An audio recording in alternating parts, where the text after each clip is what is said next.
This program features live coverage of an African safari and may include animal kills and carcasses. Viewer discretion is advised. A warm welcome to all our viewers at a beautiful day here at Ambient Ngala. And we're currently watching a hyena lying down on the bank of the big Timbavati River. So I want to encourage all our viewers, come jump on this live safari here in the African bush.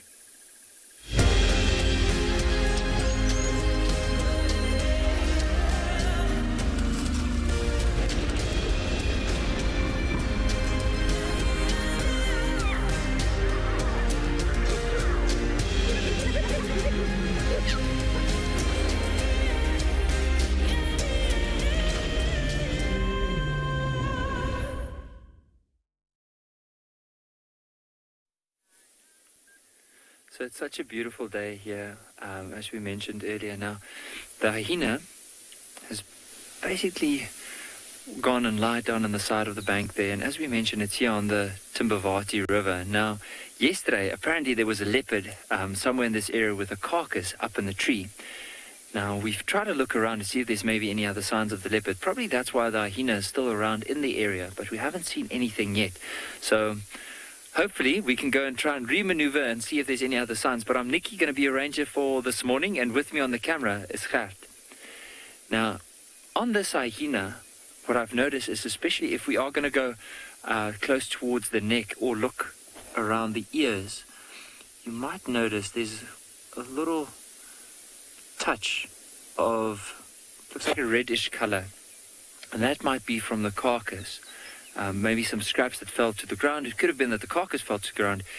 He or she could have fed off of it and eventually decided to go and lie down there before it eventually heads off back to the den. Now, we don't know. Maybe there could be still a leopard in the area and a carcass, and that's why the hyena is hanging around here. Or it could have already had a feast. The leopard could have moved off, and from here on, this hyena's just resting up and then heading back towards the den. Maybe even spending the day in this particular area near the river. You can see really tired. Eyes are closed. Now and again just opening it. But the ears are focused, especially towards where we are and behind us. So we'll definitely, as we carry on, have a good scan in these trees and possibly see if there's any sign of this leopard.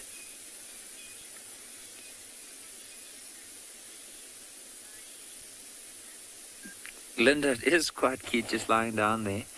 But like, look at the colors. Like, this one has very interesting colors. I mean, we refer to them as a spotted hyena because of those spots, but look at how dark this one's front legs are. You'll notice, like, especially the left one's quite dark and the right one. And then around the face, there's still a bit of hair. Often the older hyenas get, the more it looks like there's a bald patch over its head, especially between the ears. And you can see this one has a very distinguished line of white and a bit of darker, lighter brown on the head with that longer hair going from between the ears all the way to the back of the neck.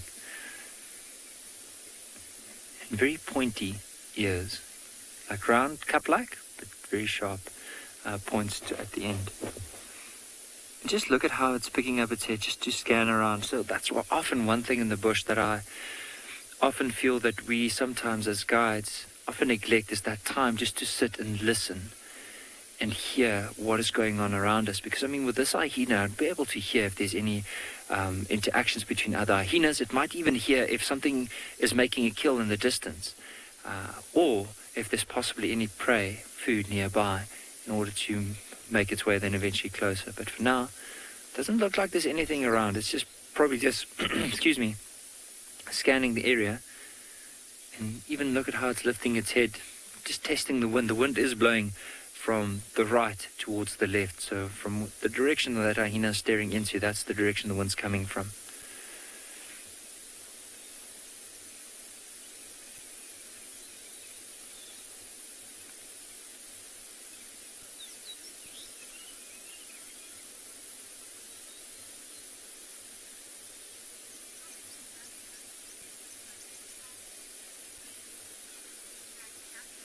Flat cat, it definitely looks like there might be a carcass in that belly. But hyena looks really round. And it could be. Like, I spoke to Gert about it. and some of the other rangers, and apparently they found a leopard yesterday. So in the back of where this hyena is lying down, there's a road on the other side of the this riverbed, and apparently the leopard was seen somewhere from there. Oh, look at the size of that belly. Definitely, maybe that carcass fell to the ground. Because often, you know, like as leopards maneuver their carcass around a branch, sometimes they could by accident drop it out of the tree. And if it drops and there's a few hyenas around, it's very unlikely for that leopard to get it back. And look at the patch of blood under that chin. So who knows, maybe this one was the lucky one and stole that kill. You can see how he's enjoying that little scratch. Even look at the way that he's pulling his lips.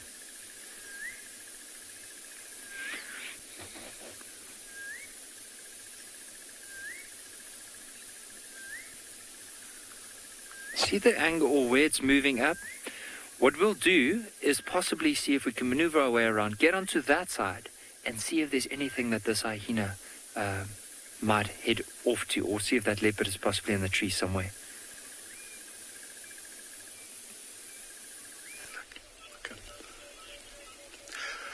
Good morning, everyone. This is Dumi from NBN Pinda Private Game Reserve. Here behind the camera, we have Greg right behind the camera. And here we are. We have a lovely sighting of the hippo. They just come back to sleep in this wall. Behind is not very clear. As you can see, a lot of bird life. As you can see.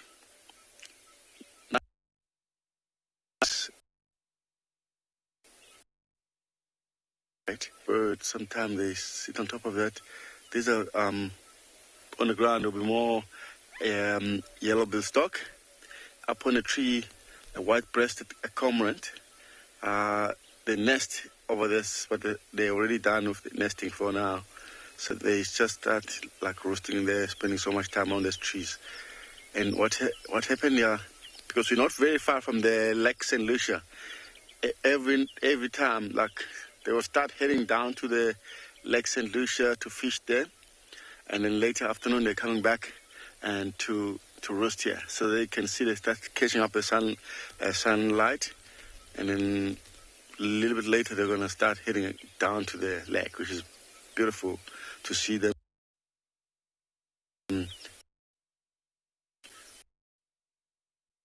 Having good sleep for now. As you can see, they're all packing all together like that. Yeah, so this is a lovely morning, very clear, but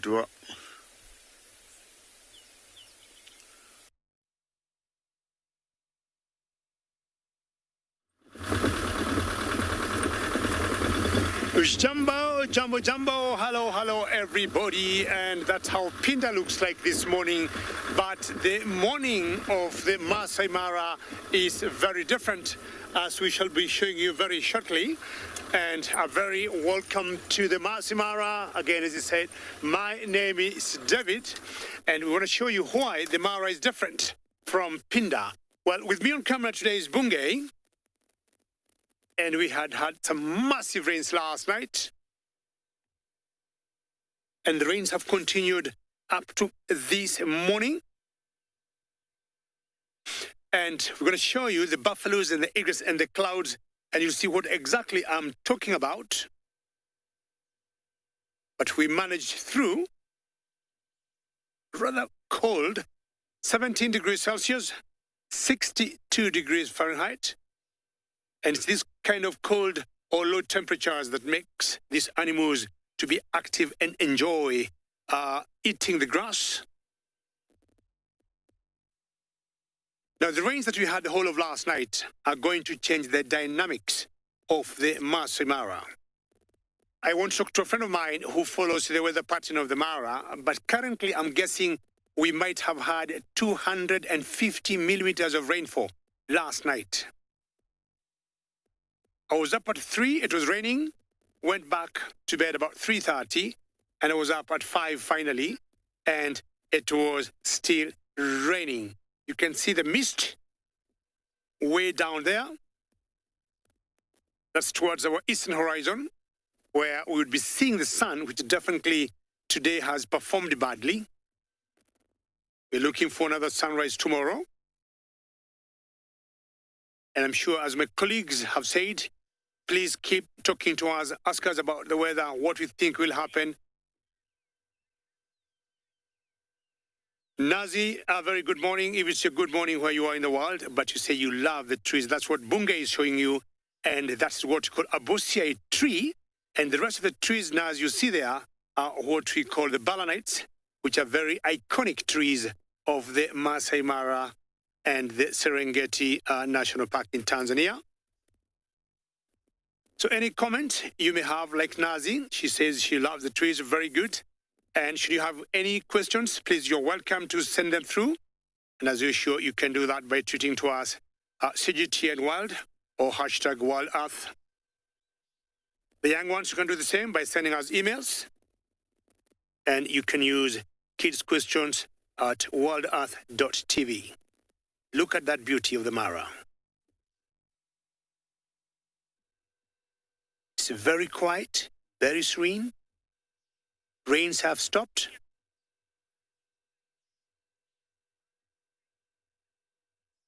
And there are times when you'd come and you look at these plains here and you see them full of animals. I'm talking of zebras and the wildebeest. And the story of the migration is always a wonderful one to follow.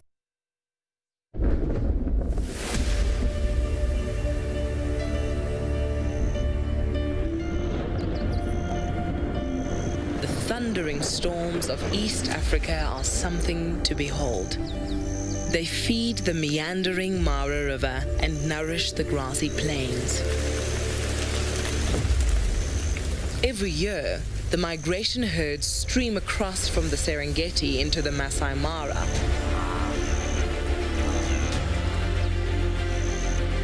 Following the storms in search of greener pastures.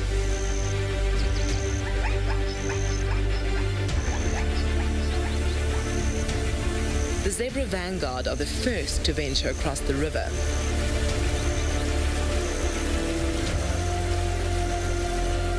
Those that survive the rapids, rocks, and ready predators are rewarded, feasting on the untouched plains of red-oat grass.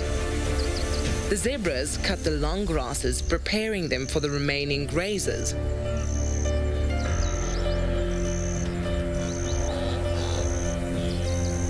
It is now the time for the body of the migration.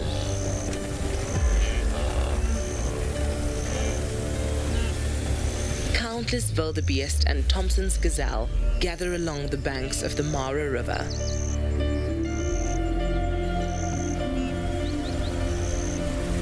Like the zebra herds before them, they must face many challenges. Every antelope's ability is put to the test.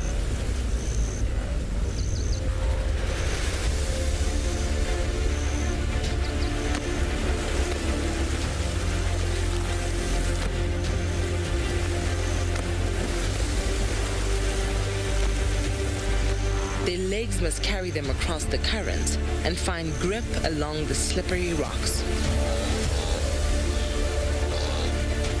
Although safety is often found in numbers, it is every antelope for itself.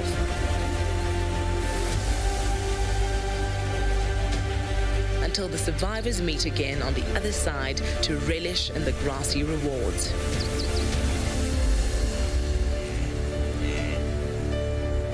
And then, as is nature's way, it comes time to cross the river again as the herds continue to follow the life-giving storms and nourishing plains.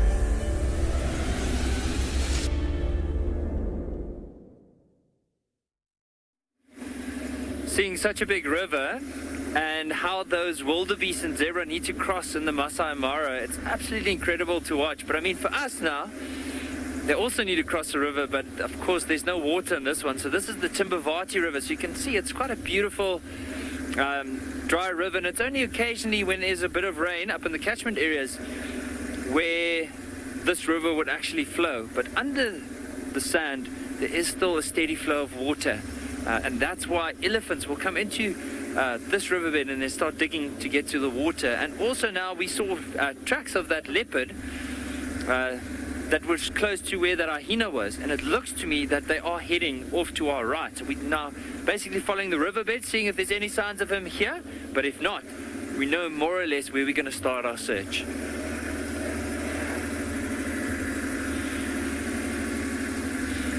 Now sometimes with animals, especially with leopard, they use what we refer to as a game trail. Now just to show you off to the left here, from where the vehicle is, there's actually an elephant trail. So elephants will use this to get from one area to another. But have a look at this.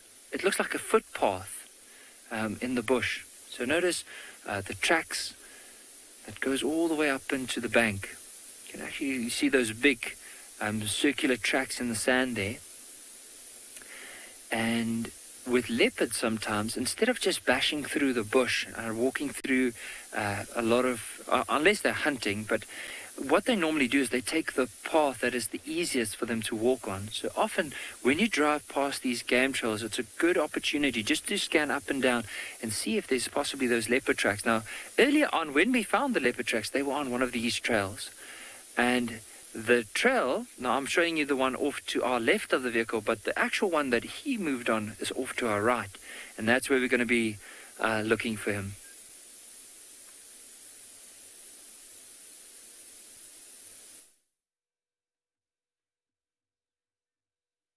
Very good luck on your search for leopard. And if there's anything I want to look for this morning myself, would be lions.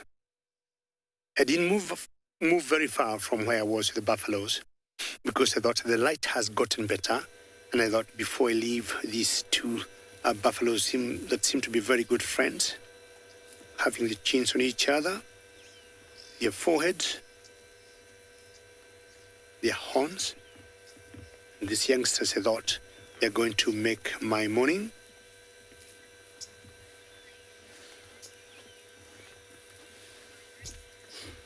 Beverly, what would happen, and you'd like to know what will translate to the rains we're getting in the Mara?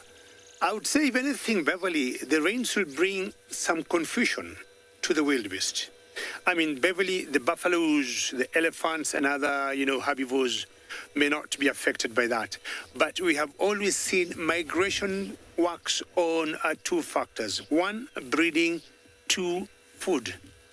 With the rains, the wildebeest will know that is where the grass green is, and that's where they may tend to go. So we think the smaller or the bigger herd, let me say, that had gone towards the south, that's what Serengeti National Park, will very quickly make a U-turn and come back to the Masai Mara if where they are, there is no rain. That's what exactly happens during the migration. A couple of years ago, we had seen 3/4 of the wildebeest or the migration having gone back to Tanzania. And like 2 weeks afterwards, we had some big rains in the Mara, and they all came back. Not all of them, but the bigger number of them came back. So that is possibly going to happen. You see all the cattle egrets there. So once it rains, I would say it's a rebirth to everything here in the Mara. I'm talking from the botany point of view. The grass, the vegetation gets rejuvenated.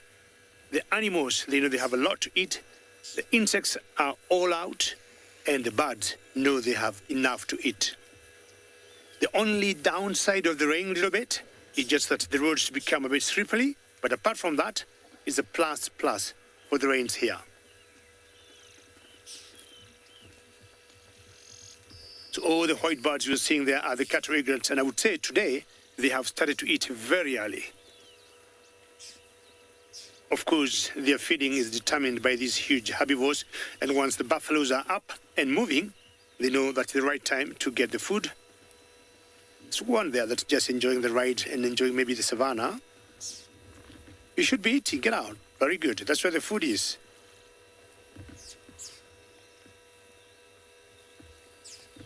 So these cattle egrets will either walk along with the buffaloes or with the elephants.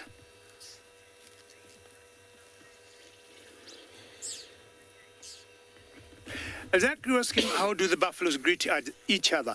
That was a possibility, but we haven't seen them do like would say some predators like the hyenas or the wild dogs. In general, they maybe stop and look at each other and communicate. But the only big herbivores I know that would greet each other and you can pick all the fine details are the elephants. But anytime you see the buffaloes going head to head, in general, it could be a fight. But those small youngsters there, they are like, maybe we know each other, we come from the same family or the same lineage. There could be a possibility there. Good morning. Do we look familiar? Now, these are the animals in Africa that you'll never be able to read their body language. And anytime we have had issues or human-wildlife conflicts in Africa, in general, they are either from the buffaloes or the hippopotamus.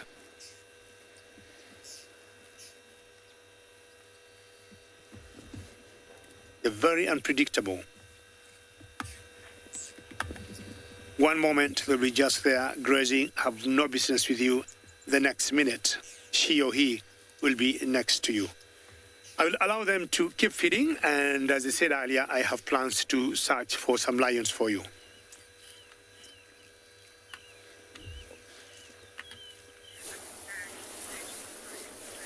Well, we're starting off with some creepy crawlies this morning. We've got webs, we've got thorns.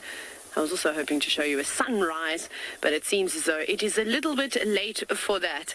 My name is Taylor McCurdy, and on camera with me today is Odie, and we're really excited to be bringing you this live safari here from Eco Training's Pridelands. But shall we have another look at those spiders? So unfortunately, I don't think we're actually going to see any of the little spiders moving around, because they are nocturnal. So what that means, in case you're wondering what on earth does nocturnal mean, Taylor, it means that they're more active at nighttime. So they will be in the center where all that mass is, and there's lots of leaves and things that have been stuck together with the webs, and they'll probably be just tucked away in there. But what's interesting about these spiders is that they're very social. So that's why they're called community nest spiders. And it's actually uncommon, especially here in South Africa, to find spiders that like to socialize with one another. Normally you would just see like one spider on a web with big females. Sometimes you'll see some sneaky males lingering on the outside of the web too. But there are lots and lots of them, and they're really small. So when a moth or a cricket or a grasshopper or something like that gets stuck in their web, they all work together and they rush out, and they can take on very, very big prey. Because if they were to just try and catch something themselves, then they would have to eat something small like a little fly or a midge. So by working together like that, it works quite well. It means that they all get quite a big meal. So they'll live in there. It's not a particularly big family of community nest spiders. So there'll mainly be females in there with their youngsters. And of course, there'll be a few males too. But I have no doubt, because spiders are cannibalistic, that they eat one another all the time. Which I'm sure, especially when there's not a lot of insects around. And during this time of the year, there aren't that many. But Odie, I don't know if you can see, to the left here, there's some other little spider webs just on these sort of lower down. I don't know if you can... Maybe we can have a look at them. So I know a lot of you are saying that you are quite terrified of spiders, but don't worry. We're so far away, and I promise you they haven't worked out how to climb through the screen just yet, so you're safe for now. But now that's a different species of spider, and it's a pity that we're not laying down on the floor looking up, because then you could really see the webs quite nicely. Now those are called tropical tent web spiders that make those sorts of nests. Okay, you can see the nice little webs at top, and then sort of at the bottom, it's a lot more dense with the web. So I don't know if you've ever watched any movie that there's a circus scene in it, and you'll see the trapeze artists. It's very much like that. So there's like a sort of little mat of web at the bottom, but they're quite pretty when just a single little spider will sit on those. Tina, funny enough, the animals that do give me the most fright can be spiders. Sometimes when I'm in the shower and I see a little sack spider or a rain spider or something like that crawling on me, I do let out a little bit of a yelp, or like the insect that just flew into the back of my hair right now. I definitely jumped. But no, I'm not too worried. But you know what we're having at the moment in camp? Sometimes you walk out of like the lecture room and stuff like that, and all the elephants have come around to feed on the nice big trees that are overhanging over these big tents that we obviously use, you know, for a bit of shade.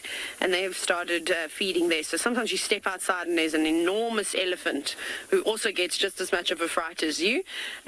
So that can give you a bit of a spook. But no, I don't think I'm too scared of much. There's so many little birds flying around us, which we will continue to try and keep catching over the duration of the morning. I think that's something we might actually do. I think we're going to do a bit of birding.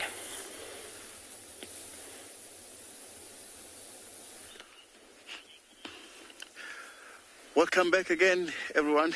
Here we are with the lovely female cheetah. She's just lying down. She's been traveling long distance.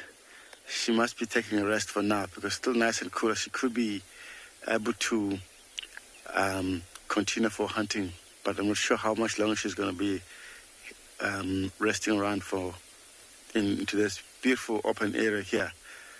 As you can see, she's kind of lazy, but yeah, I don't blame her because she looks like she covered a long distance to the tracks, quite a long way. Been following up this morning, so she must be taking a rest for now. Maybe she's been trying so many times. She missed that, and then wow, that's a lovely sighting, to be honest. Wow, look at that. Wow, camouflage on this grass. She's just breathing heavily, taking a deep breath. It's so peaceful up here.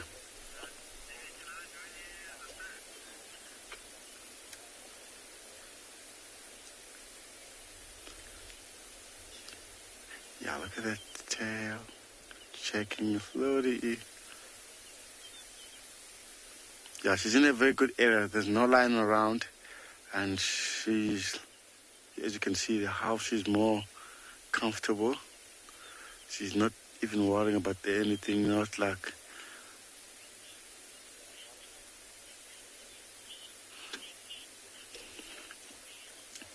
yeah, Diana, that is a nice, lovely actually, but also that's a good way of to be able to. She doesn't have to work all her body out when she have to check for something. She just turn her head, checking every single direction, because a very big muscle to support the neck sitting up like that. Look, she's looking everywhere, but slowly. You'll find a day different when it's so much windy, because they're always worrying about something come across to them. But now, as you can see, the grass is just slightly moving, which is a very, very slow breeze, and that's very cool for her. Doesn't bother her at all. Yeah, it's so much easier when she's all by herself. She doesn't have to worry about the cubs or anything yet. But I'm not too sure if she's been already made with the males. Probably she did. Yeah, she looked very comfortable. And this area is very quiet, not even impala around. Normally you find a lot of impala hanging in this area. Look how beautiful this spot. And yeah, you can see she's not worried about anything at all. Just peaceful in this area.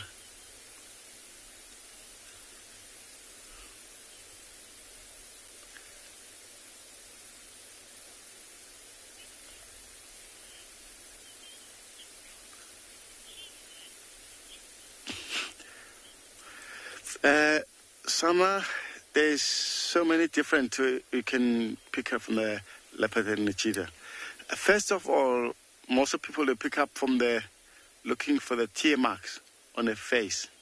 And then this is one of the first of different. And also the spot. And it's very different from the leopard. Leopard have like a rosette spot. Cheetah has a dot spot, which is totally different. And also the body shape, and they're very different as well. Leopard are very stocky. You can see the build for the power. And the cheetah are very slim.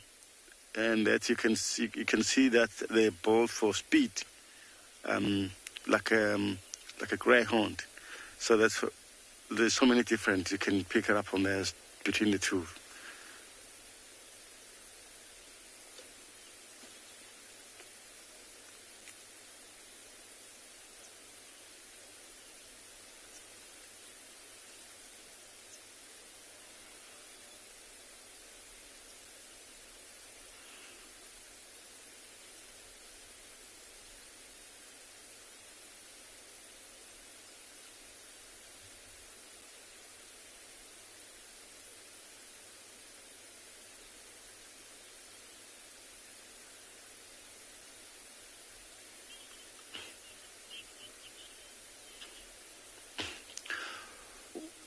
If you're talking about maybe she must be around 25 to 28 kg. Yeah, somewhere around there.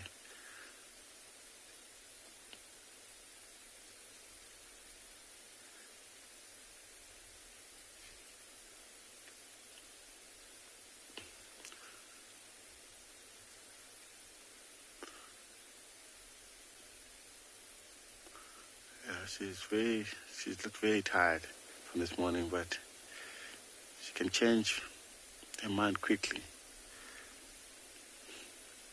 Anything comes to her mind, she can just decide to do it.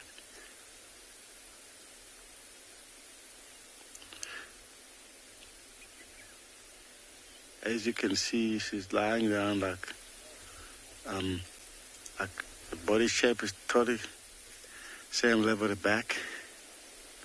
There's not so many flies at the moment. As you can see, the ear is not looking as much as normal, but tail also. But normally when there's a lot of flies, you see the tail moving a lot and the ears. Look, she's stretching now, she might. I don't know, maybe she's getting herself comfortable.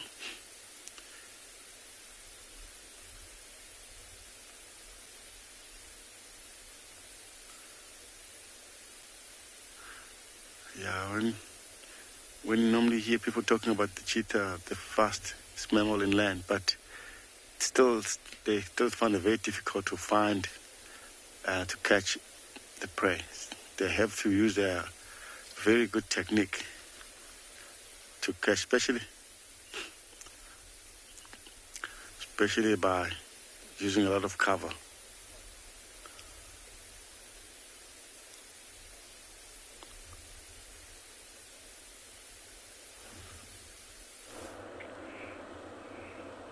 Hello, Jumbo Jumbo. Good morning, everyone, and welcome to River Camp down here in the Masai Mara. A very good morning, lovely people. My name is Isaac, and on camera I have Big James. We're already set out here at the river. We had lots of rain last night, and so we are not open. We haven't opened the vehicle completely yet because it is still drizzling, and we don't want to risk, anything. So we're staying dry. But on one side it's open, so you can enjoy this beautiful view of the beautiful Masai Mara. Remember, we are live from the Masai Mara. Talk to us on #CGTNWild, #WildEarth. Questions and comments are very, very welcome. And to start with, we have hippos, our resident and local hippos around this crossing. Remember, yesterday we had lots of animals come down, but they decided to go back when it rained. There is nobody in sight this morning, apart from a few the real spotted land cruisers coming to see if there's wildebeest, and then they go. But I'm all alone at the moment. No wildebeest in sight, no zebra in sight. The only thing here is the beautiful sight you see, the hippos, the raging Mara River, and the beautiful view. I hope you're well. Yes, our hippos looks like two to the left are enjoying a nice nap. I remember they are not bothered by, you know, the sound of water.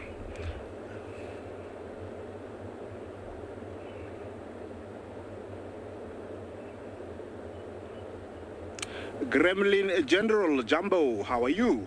You ask if hippos are able to play in water. Is that it? If that's so, yes. And it can be hilarious when they play, because I have seen one.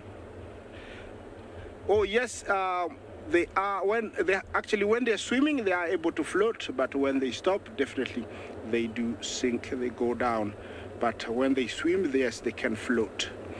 Yes, I thought you were asking, oh, look at that little one going on its mama's back. Oh no, actually it's not, it's a different thing. Yeah, it's two mating.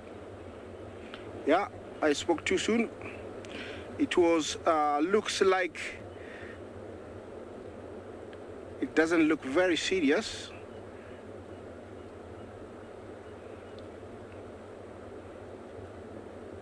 I think it's, this one here looks like it's a female coming into season, and the males are getting interested. It can get very ugly, or they can get very aggressive towards each other, and that's why I'm checking and, you know, looking exactly what kind of behavior was that, because normally they don't tolerate each other at all. They will kill each other by all means. So I don't know exactly what was happening there, because there is more than one male trying to mate with that one female. That's a youngster, definitely. You can tell by the size of the head. Yeah, I was there, now I'm not. Yeah, you can believe, you know, that they can disappear that quickly. Well, that was very interesting. I don't know where they've gone. I don't see them anymore. They'll be coming out. Yeah, there is more over here of the hippos, and these ones, they look very calm and they need their rest. Well, for females in season, when they come into season, they mate in the water, and they are in season for almost 2 days, and they mate in the water, and then they carry their little one in their tummies for up to 8-9 months, and then they give birth outside of the water, very close to the river or lake. But quickly the little guy is introduced to the river or lake, maybe after an hour or two, but the mother stays on the tide side or the current side to block the little one so that it does get washed away. They are able, amazingly, to suck underwater. I'm staying here, don't go anywhere.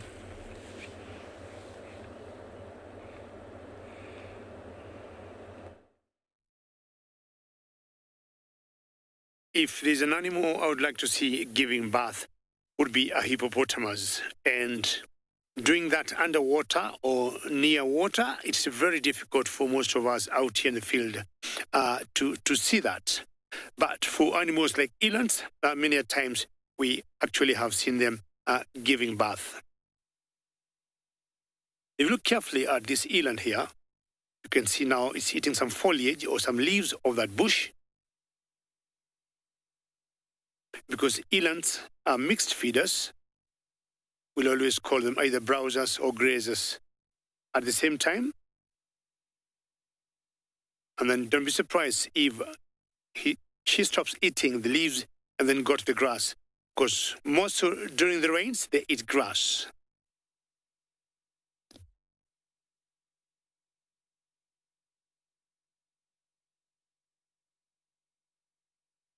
Emily, how are you today? And you're asking, what is my favorite time of the Mara? You'll be surprised to know it is now.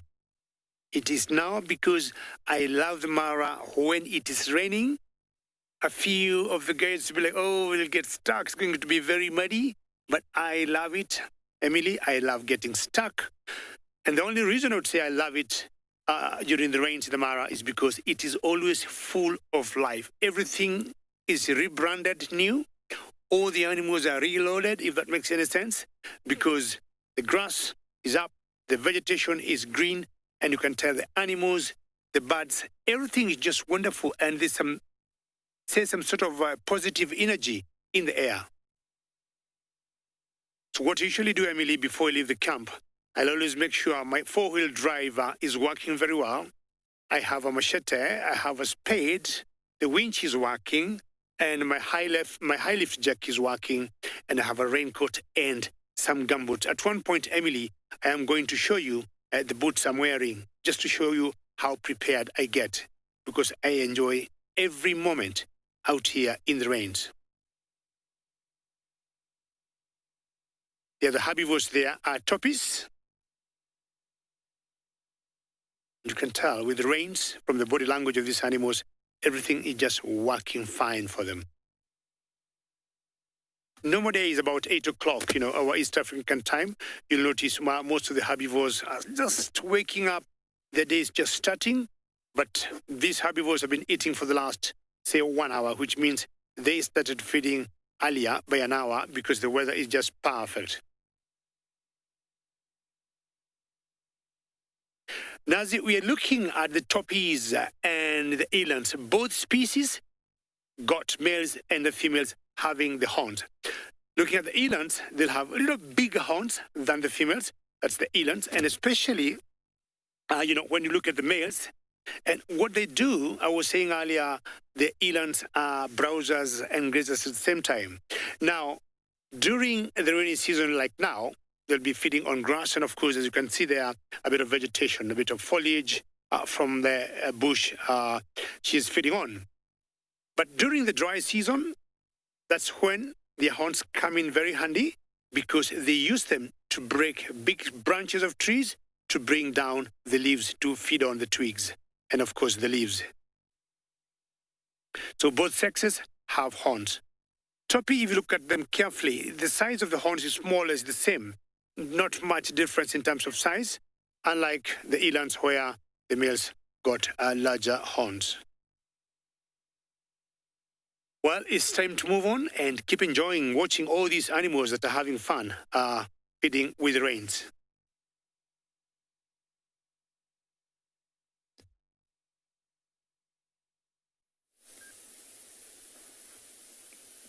There's quite a big herd of elephants that we found near the river.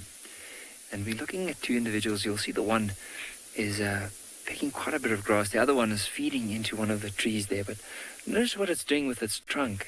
If we move a little bit closer, you'll see it's basically grabbing grass and then using its trunk to tear the grass off. So just wait, there we go. And then sometimes what it will do is it will flick the grass against the chest to get rid of the sand and then put it into its mouth.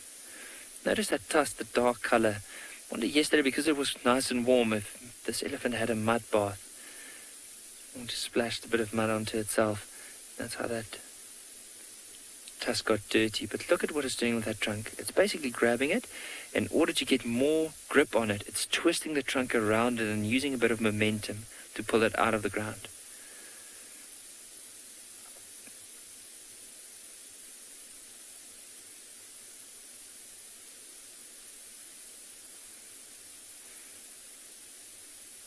Now, there are a few elephants around, but look at how relaxed this one is. If you look at the tail, notice the ears. So often on a warm day, you'll find them often flapping their ears quite a bit in order to cool themselves down. But on a cold-ish day, like today, it's overcast, and it's a pretty cool morning. There's no need to move those ears to fan that body. But if you look at the tail, it's moving sideways. It doesn't pick it up, so it's very relaxed at the moment. So often by looking at those features like the ears, maybe the temporal glands, the tail, there's a lot of features from the body language you can use in order to see if this elephant is either relaxed or not.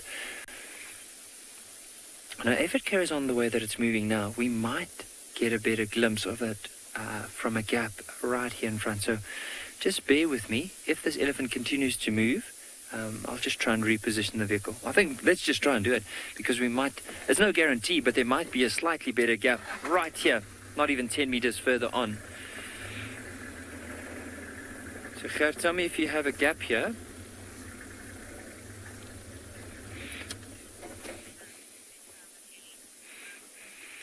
I agree with our viewers. It's just amazing to spend time with these amazing animals, and also just being able to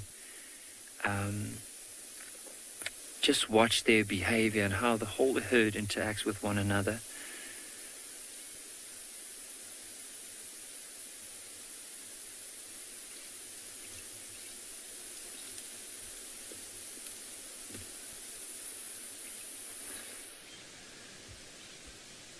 There's a few that we can see that's moving into the area. I can already see 4 or 5 at least that are making their way towards this area, this direction where we are now. And the thing about a herd of elephants like that is they need to eat constantly in order to sustain those big bodies. So what these elephants are probably doing, because of the nice cool conditions, they'll probably feed well into the morning, even early on into the afternoon. From there, probably head down to water for a drink. Notice what it's doing with that tree. As you can see, often what happens is, when the elephants push over the trees, the grass underneath it gets a bit of time to restore. And then what they'll do is, at a stage, they'll push that tree away to get to that lush green grass. It might just be that this one stripped that tree off to get to the bark.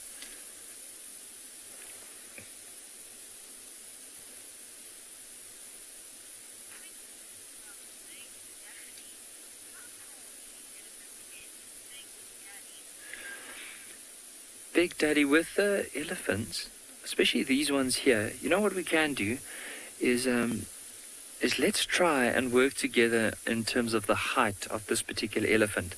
Because, I mean, it all differs from one area to another. It could be anywhere from, a little baby elephant that's just over 1 meter tall to an elephant with a shoulder height of nearly 3.5 meters. But let's move, I'm going to move slowly forward, and then what we'll do is we'll try and see how tall this elephant is. So we're just going to get into a gap here, because it'd be really nice to do like a little estimate. So let's say if we take this elephant and let's say if we move closer, so let's say the belly is probably going to be 1 meter and 20 centimeters. Or let's work on roughly 1 meter, and then let's say another meter to halfway up the body, and then half a meter from there to the top. So I would probably say this elephant, if you had to measure it from its foot all the way to the back of the shoulder blades, would probably be 2.5 meters tall. This particular one we're looking at. And that's an estimate. I might just be completely wrong in saying that, but hopefully we can, if we had to work it out, like let's say barely 1 meter, another meter, half a meter.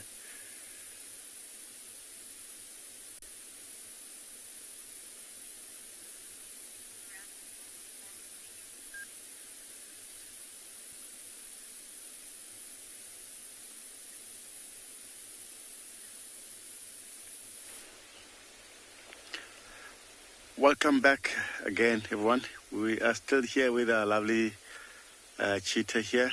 She's still lying exactly the same spot. She hasn't moved since then. Yeah, look, she's still very comfortable. There was some lamb calling earlier on, but to check a little bit, I think it must be some other predators were moving around. Didn't bother her at all. It's amazing. Yeah, still it's a lovely morning.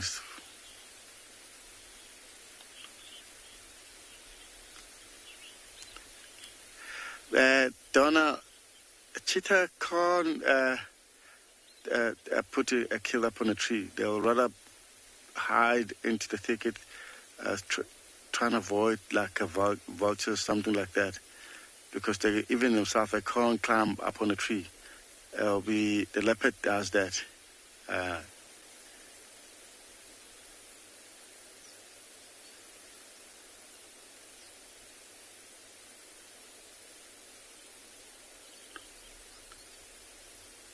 Look, she's just dragged. It would be nice if she get up and walk and trying to find something, but it looks like a belly, not very thin. She might be had something yesterday, probably.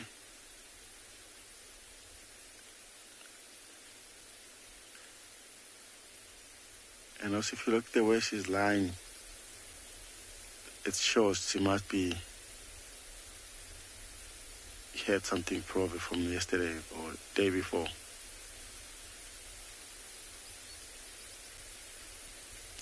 Look at that white tip on the tail. When she lifts up the tail.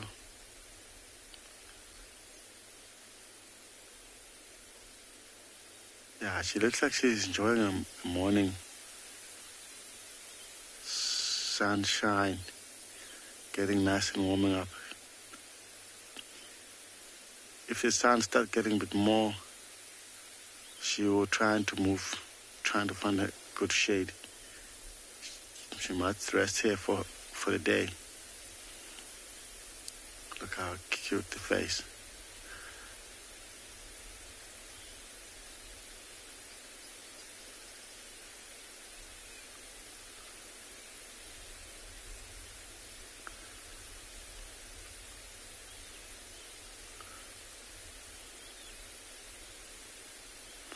Wow, this is a beautiful morning.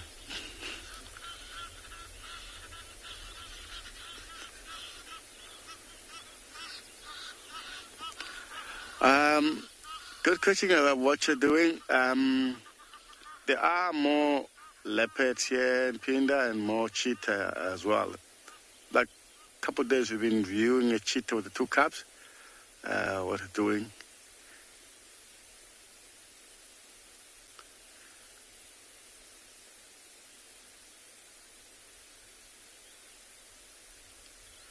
Yeah, look at that. Lovely.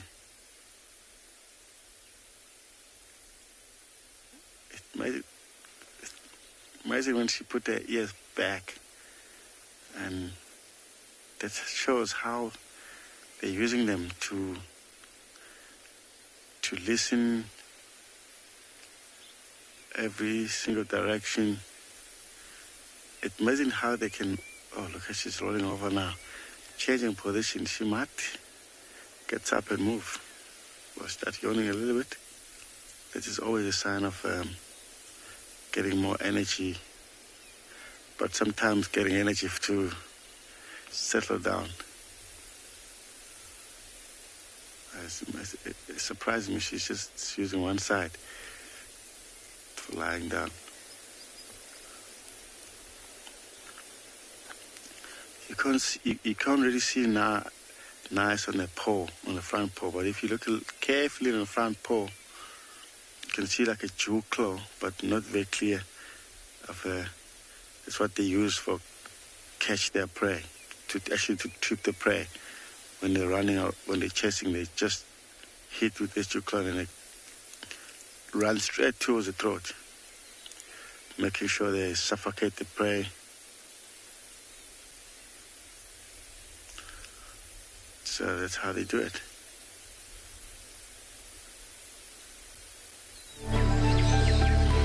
The wide African plains are the playground for Africa's coursing cat, the cheetah. They are often solitary, but sisters will live together until adolescence, while brothers often form lifelong coalitions. The prey they hunt depends on whether they live alone or in groups. Selecting a victim is a painstaking and careful process. At full stretch, the cheetah is a blur of spots.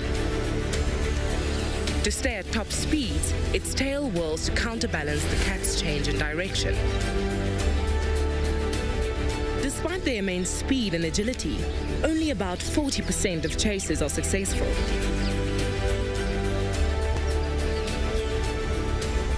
And the hunt is not over with the chase. Wrestling is a necessary skill, and the cheetah is built for speed, not power.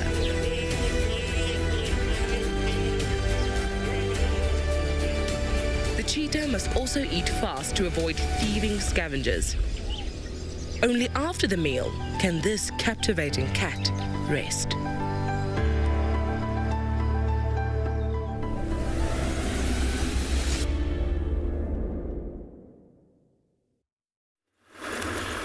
Now, the cheetahs in the Masai Mara form very unusual coalitions, and you have always said cheetahs are very solitary cats. But in the Masai Mara, we have seen like 3, 4, 5 males forming a coalition, which is quite special.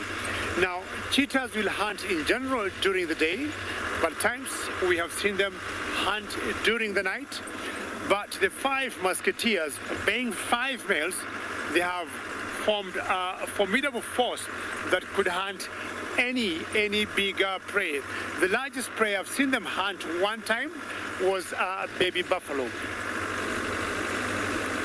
We have always thought cheetahs will be solitary, but also in the Mara, once in a while, we have seen 2 females also forming a coalition, which is not very normal. But in every, I would say, animal kingdom, you'll always get something that is different. And I'm keeping my plants alive by trying to look for some lions, because we had seen some here. So I'm going to stop here for a couple of minutes and get my far lookers and find if those lions could still be in this area.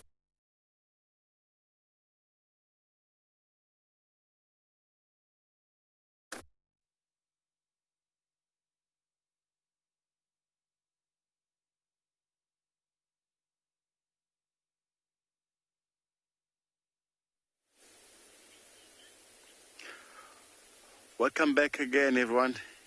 As you can see, we like kind of losing our cheetah, but she just stood up and walked. And like I said earlier, she might trying to find a nice shade. She just right behind this small bushes there, but there is a nice open patch there as well. And we did notice she has a full belly. It looks like she might be pregnant or had something already, probably like yesterday afternoon if she did. But I guess she's pregnant. We will slowly come around, trying to reposition that side, trying to get her.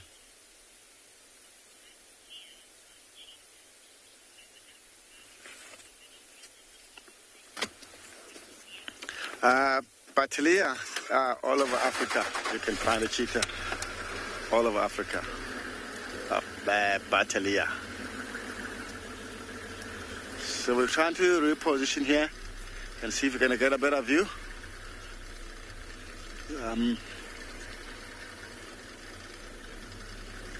Okay.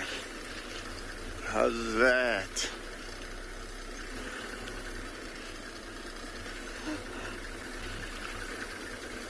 Yeah, she looks like she's more comfortable there now, where she's lying.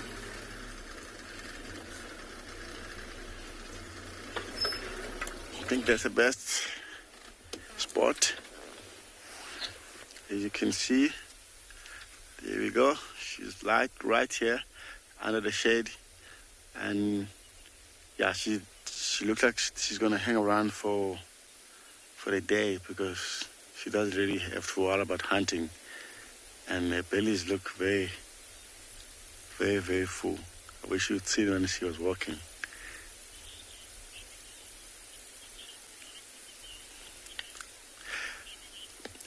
Emily, from a Daika to like Impala size, what the animals we have around here, like because we have so many in Inyala here. They will go for female Inyala, and most of Impala, even Impala Ram, she can go for Impala Ram. Yeah, anything smaller than the Impala Ram, they'll go for it, Emily.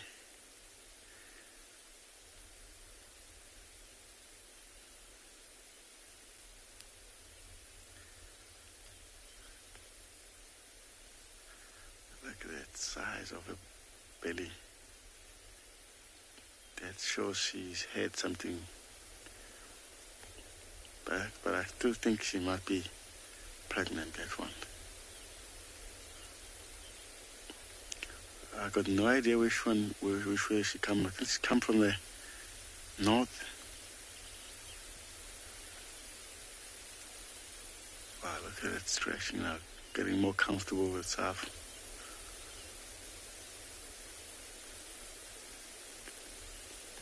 Yeah, she decided to be in a nice open area where she can able to avoid any danger that's coming around where she is, which is a very clever idea. Yeah, because it's very sad. Yeah, because it's very sad to lose our cheetah by killing other predators. So we'll just here and sit and wait to see what's going to happen.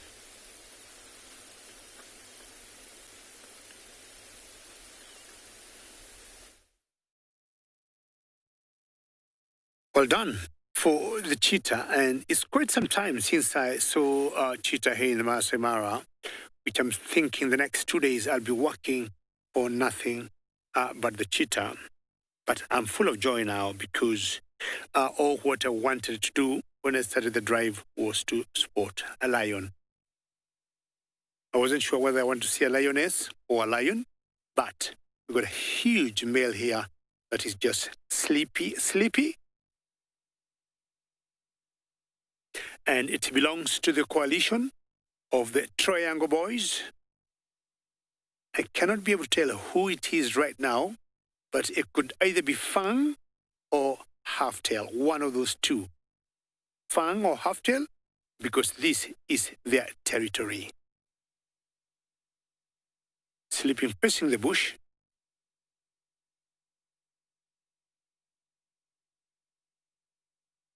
Jessica, I am planning to go look for the STPs, or the Sausage Tree Pride. And Jessica, you know how I love those cats. And we have been having massive rains in that particular area, and the roads or the infrastructure was torn apart by the long rains. Not these short rains we're having now, the long rains that we were having in March, April, and May, coming to June. And the authorities are working on those areas to improve the infrastructure. And once that's done, Jessica, just stay tuned with us and we'll give you the news of how that pride is doing. The pride around this area, where I am now, is called the Olololo Pride. And this is one of the males in that pride. I'm just guessing this could be Halftail. I can't tell for sure because I need him to flick the tail, and I could say 100% whether it's Halftail or Fang. There used to be 3, and either one left this coalition and went to venture in a different territory.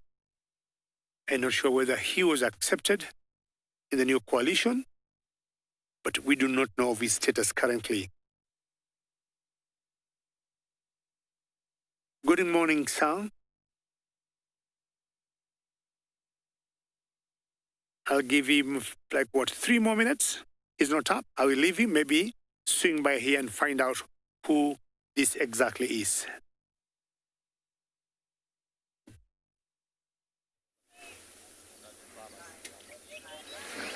Well, good morning and welcome to South Africa. Welcome to Djuma Private Game Reserve, and good morning from Princess Tlalamba. Coming to you here from the northeastern regions of Djuma. Hello everybody, my name is Steve and I'm joined as always by BK on camera. We're very excited to have you with us, and well, we've managed to track down female leopard, and she is flat here in the grass, and not far away she has got an impala carcass that is not in the tree, it is on the ground. We'll show it to you in a little while. She's lying probably 30 odd meters away from it. She has not hoisted it, so she does run the risk of losing it, and it's why she's not sitting close by, because if any animal arrived, a male leopard, a lion or hyena, and she's being very aware of that, then they would steal the carcass that goes straight to the meat. She's looking towards it now, and she'd be able to escape. she'd be able to escape. Leopards are quite vulnerable if they're on the ground. Oh, everyone's so happy to see us. Well, it's nice to be on the show, everybody. And isn't she a gorgeous young cat? She's going to be 3 years old in November. I can't believe it. I've seen her from almost the beginning, her upbringing. Leopards are usually mobbed. Now, leopards, for the most part, everybody, will take their meat and kills up a tree. It's just what they do. That doesn't always happen, and 9 times out of 10, if they don't take it up the tree, they lose it, because hyena are very good at picking up on the smell of a dead animal. And I wouldn't be surprised this morning while we are here that another predator will arrive. She might be lucky though, but the reason for hoisting is that they can eat at their leisure over a period of days. But having kill on the ground is not ideal for her. Yes, everyone is saying she's saving it for Tingana, her dad. Maybe he doesn't like to climb trees anymore, and so she's decided that's the best option.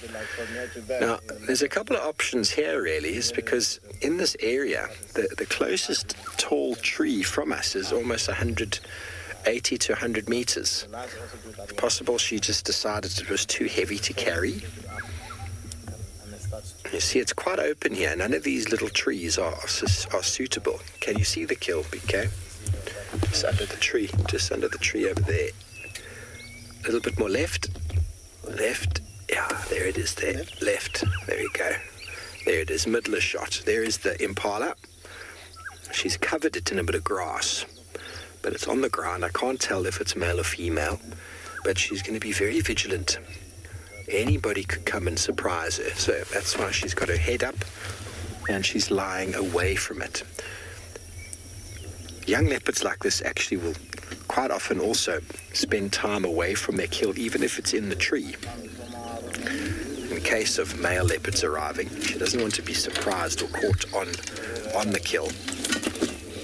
But it's not impossible to find her lying on it and using it as a pillow as well, which we've seen before. Such a beautiful young lady. What they do normally is they cover the carcass with some vegetation, to block the red part. Okay, she's going to go show us where it is.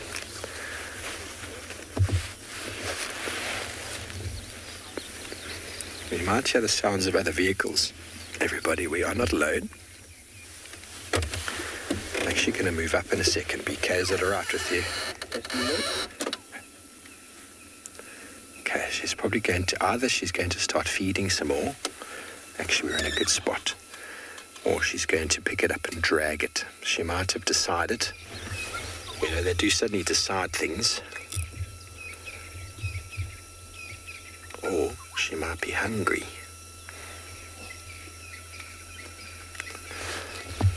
What are you going to do, princess?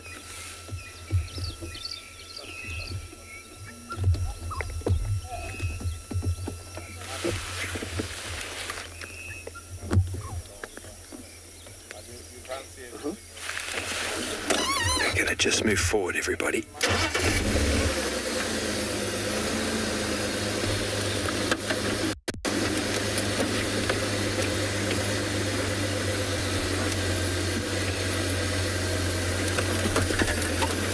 She's going to lie down on the other side. It looks like a decent size impala.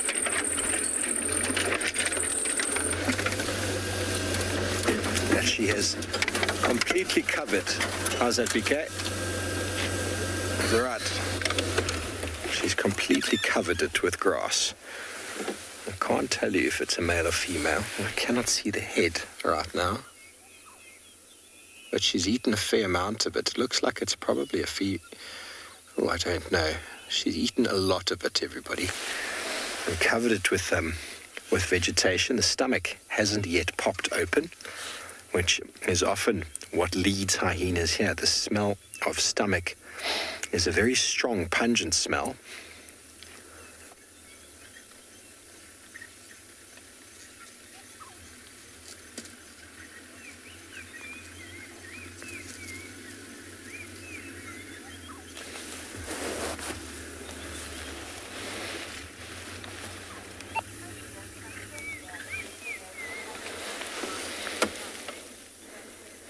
Francesca, I think she's bigger than Thandi, to be honest.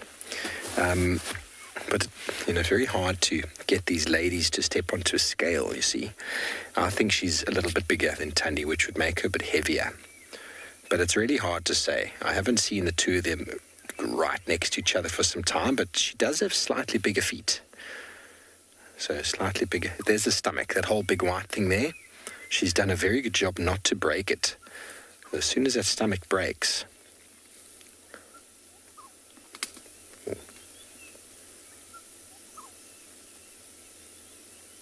the smell can be quite overwhelming. It's exactly the sort of smell that hyenas like to pick up on. Now, everybody, this is nature. Leopards are predators. They kill quietly and often very quickly. And this animal is going to sustain her. So it might seem a bit gruesome sometimes to see this sort of thing, but impalas live out here. They live a very free life, and they're constantly under pressure from predators. And leopard are very good at catching them, but yet impala also, for the most part, are very good at getting away.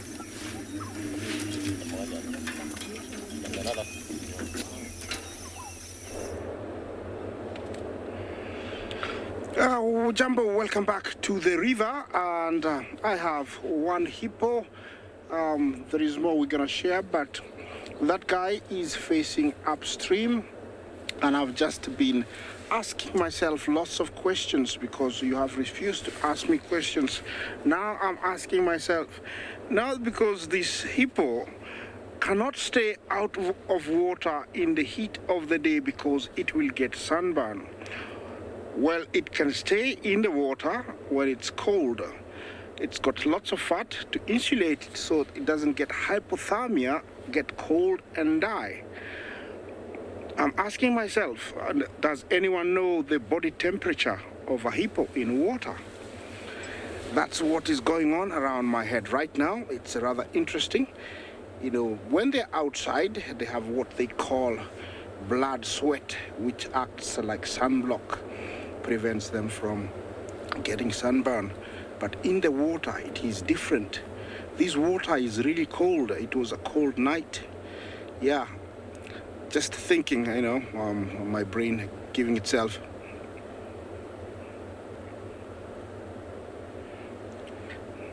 I see. You ask me what is temperature of the river. In fact, I don't know, because I haven't gone to measure. I don't know. I wish I had a thermometer and I went there and measured, but I don't know. I cannot lie to you. But it is cold. It's I would give it less than 15 degrees. I would give it maybe 10 degrees. That's the kind of how cold it is. And I've never, had a bath in it. And yeah, it looks very cold. It has been cold. It's very cold. So I don't know actually how cold it is, but just thinking about the hippos. Yes, the river is raging still. I'm loving the sound. No visitors have visited me yet. All the residents are still in the water. I'm hoping they're gonna, decide to come out onto their usual beach across the other side. They seem to be scattered around this area for some reason. Maybe they're still taking their roll call, making sure that everybody is back in the water. And then they're gonna go into the bank. It's rather interesting because I thought when it's this cool, they will go, out into the open and graze more. So I'm hoping, to see them go out and graze because it's cool. I'm hoping something comes by so we can have something change of topic slightly, but I'm having a very good time here at the river.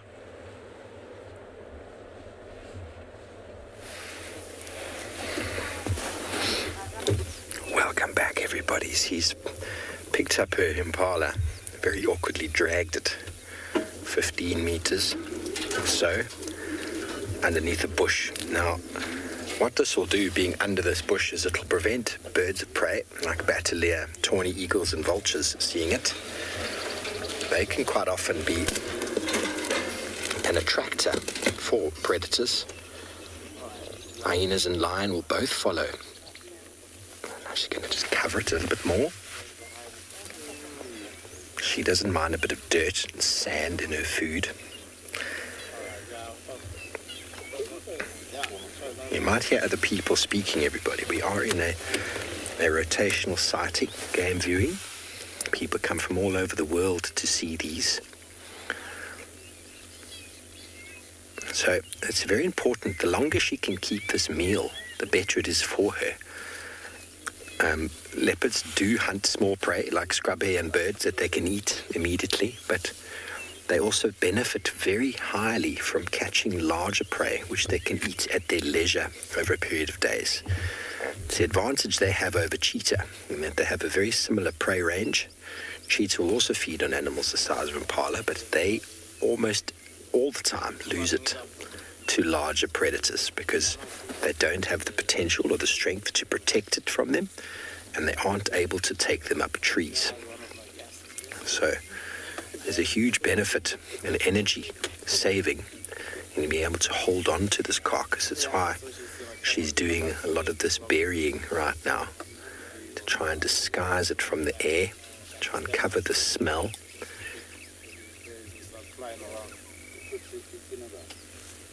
Because she's quite full. She's not actually hungry. Baron, she could do that. She could easily tear a leg off and stick it in a tree. She wants all of it, though. She wants everything. But she's just weighing up the energy that it costs to drag this to a tree further away. And she's thinking it's much easier to just do this. But leopards learn. She's still a young cat. She's learnt very, very well to put her kills up trees, and she'll learn more and more and more that by having them on the ground like this is definitely not the most successful route if you want to hold on to your breakfast.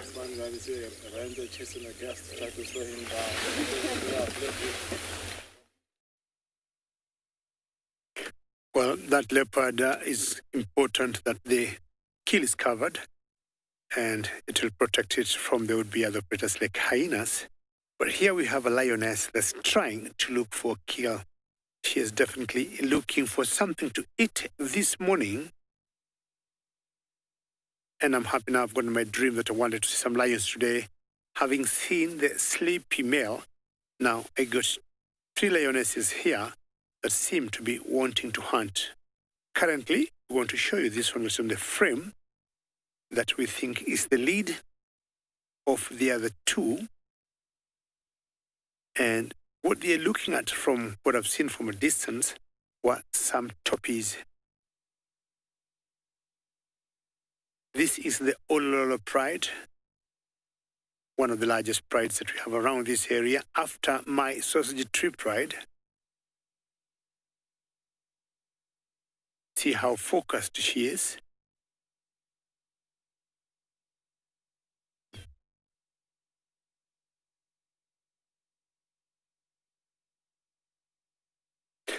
Now, Emily, this pride, it depends on the area, and the Mara is so huge. If I'm looking at the Olololo pride where we are now, and the Sausage Tree pride, I would say, give or take, we are over 50 kilometers away from where the other pride is. And we got one lioness on the road there, Bungay. And the Mara have enough room for so many prides. We've got about 10 prides in the Mara, Emily, and each one of them have its own space. Now, we've got one lioness that has come on the road of the 3 I was talking about. She was initially running. And so we got other friends of ours there who are also watching these lionesses. And we got some lapwings there, not very happy with this lioness. That's the wattled lapwing. Lions have been known once in a while to go for anything they can catch, including birds like this, and guinea hens too, or guinea fowls.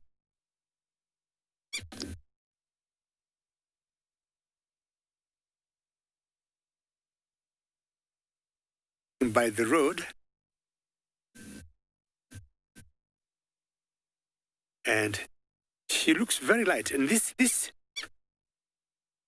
birds here are not very happy. Not sure what they're watching. The toppies from the one side so are quite a distance from here.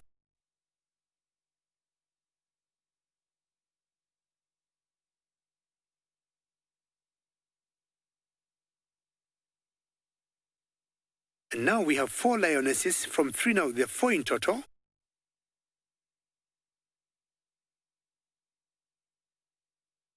I'm not sure what they're trying to corner. At that area, it is something they can see, but you can hear the lapwings are quite alarming. Not sure they're getting scared by these lionesses, or they're just alarming, which is normal for birds to do. Let's see where they're going and where they're leading into. Have they seen a warthog, maybe? Let's find out. That could be a reedbuck that has taken off there. And I highly doubt they would be able to catch a reedbuck. They're very fast antelopes. And they run very quickly, and if need be, you see them running another reedbuck. See how they jump? So 2 reedbucks there. It's got the Bohor's reedbuck they have taken off, and most likely that's what they were aiming at. They need to get something bigger that they can match with speed or in their speed. But the reedbucks, I highly doubt they could catch up with them. They're too fast and too swift by their small size. And you see them jumping in the air as they take off. Now let's see if there's anything else they're going to smoke out in that particular area. And the only other thing I would guess would either be a warthog from a den, and not the toppies that I was seeing before. So we're going to move forward a little bit and get close to them and find out exactly what they're doing. But they have disappeared in that small little depression. Let's just go a little closer.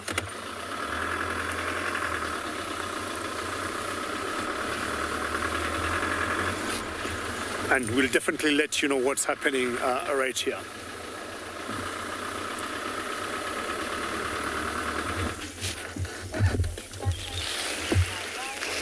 Welcome back, everybody. Well, Tlalamba has gone and covered her impala completely. Now she's walking. Probably acquired quite a thirst being out the whole evening. Now she's going to head towards Buffelshoek Watering Hole. I would suggest the direction she's heading to go and have a drink. Now, leopards can get a lot of their moisture from the blood of the animals that they eat, but they will drink if water is available. So now she runs the risk of leaving that impala there undefended. Now, we have a little bit of a quiz for all of you while we wait and watch Tlalamba move off. We're going to follow her shortly. Now, that was a female impala. And now, why didn't she drag it to a tree? I wonder if any of you can give us an answer. How heavy is your average female impala?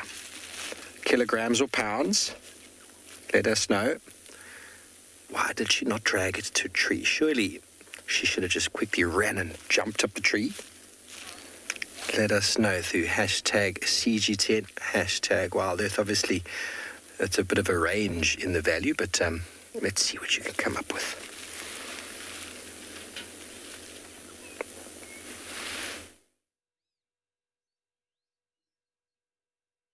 Well, my lionesses were not very successful, but they have every reason to groom each other, to show their togetherness, bond, and say, we are going to try next time. Just listen to them for a couple of seconds.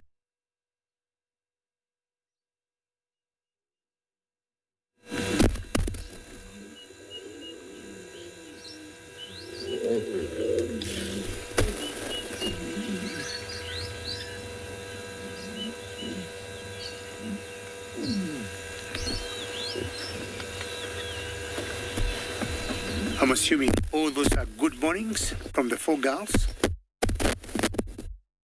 And they're all saying to each other, Jumbo, Jumbo, Jumbo. We are strong. We'll be out again.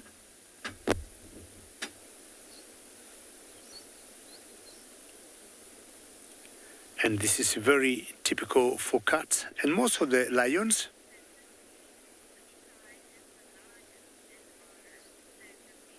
So 50, you're asking, which is the largest pride in the Mara of lions? I'll tell you without any doubt, it's this particular one here. And this is the Olololo pride. And the Olololos are about 18. That is all the girls and all the youngsters, without counting the males. I'm talking about the coalition, and they're closely followed by my favorite pride, the Sausage Tree pride. Currently, they're all scattered, and this is the largest pride I've seen in the last few weeks of 4 females together. But the Olololos are the largest and biggest pride in the Mara Triangle. I want to have a date one of these days with the Sausage Tree pride because one of my friends told me Kingtail could have gotten new cubs, and if that's the case, then they could be catching up with this pride in terms of numbers.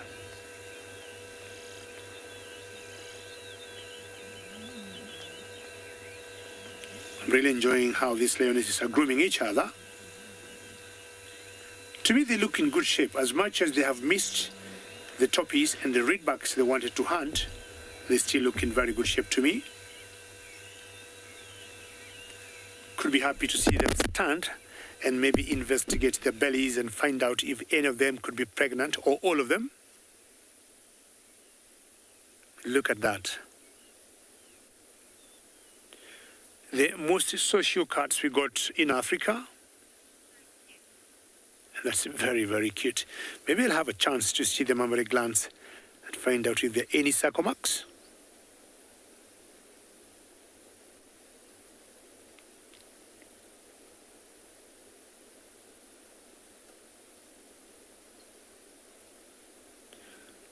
The one standing now looks a little lighter than the other 3.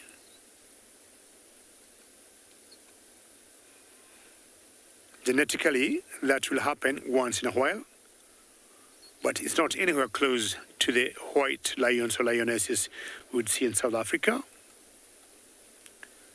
Sometimes yawning is very synchronized, and lionesses synchronize a lot of things, including suckling. Sometimes they drop down their litters at the same time,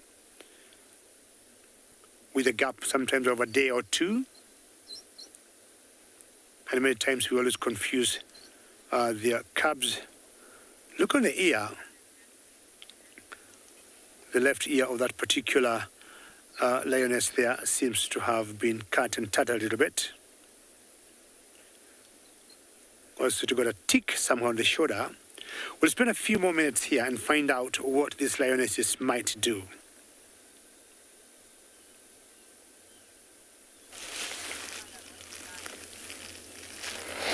Thanks, Gigi. Well, welcome back to our leopard on Juma. She's moved off probably 500 meters or so.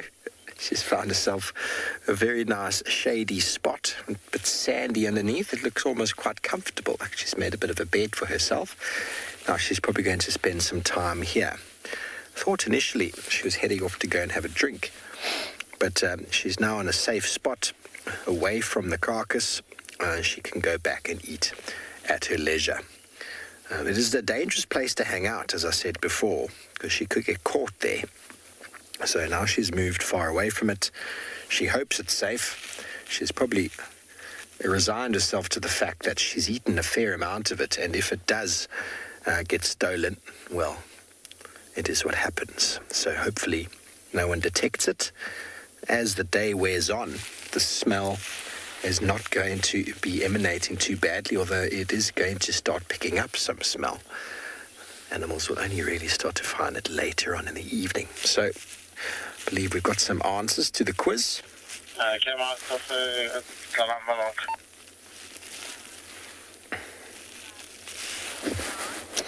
Barn, you reckon 75 kgs. Well, that's a good guess if we were looking at a male.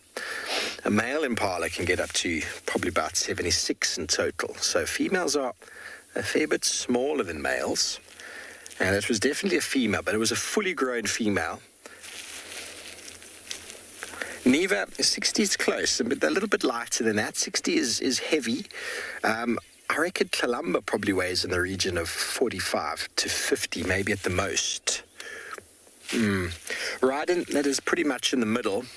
A female impala can get anywhere from 40 to 53 kilograms, so that's about 80 to 90 pounds, up to about 117, 120 pounds, which is pretty big if you think about it. Kalamba weighs less than the female, and she was able to move that carcass.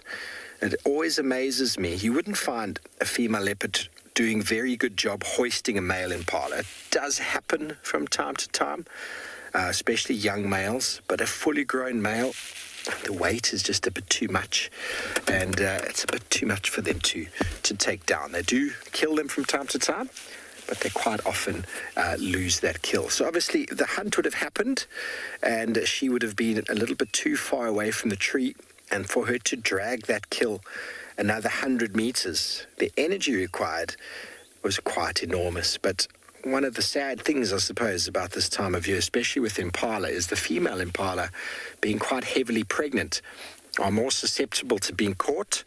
And so many times females at a time of year are indeed pregnant, and so it's a youngster. So definitely you see peaks in males during the rutting season with regards to death, peaks in the youngsters.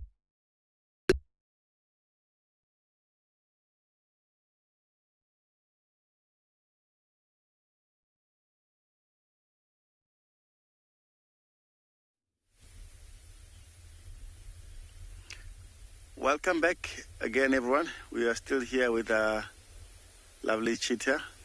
As you can see, she just rolled over now, changing position. I'm not sure if you noticed that belly looks very full. That's why she keep on changing position, because she gets sometimes uncomfortable lying on her one side long time. So like she's now facing a direction, also helpful for her to adjust quite nicely. As you can see, she's not moving at all. It's just started getting a bit wind, just picking up a little bit, but not as much. So she actually looks like she's gonna just spend the day here. It's because it's nice and cool. She chose a nice shady into the nice open area. She can see if there's any danger that's coming around the area. She can be able to see miles away.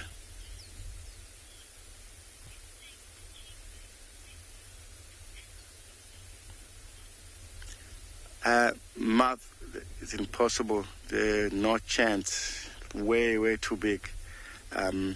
Because even a lion have to think twice to take down a big buffalo. No chance. She's only for small prey.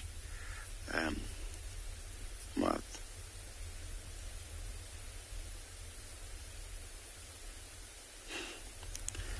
Yeah, I can see the small jaws, and yeah, they just for small, easy prey for them. Like even a warthog, they find very difficult to catch a warthog, the cheetahs, because they don't have a strong jaws like a leopard, lions, hyenas. Yeah, that's just the first small thing for going straight to the throat.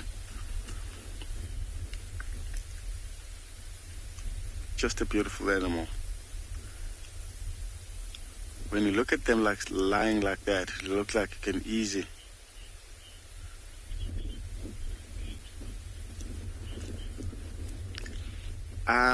Gamp actually lost, but not as many as you can think. There must be just estimate around lesser than 20 cheetah at the moment. Yeah, we don't have so many at the moment. The numbers coming up and down because of the other predators.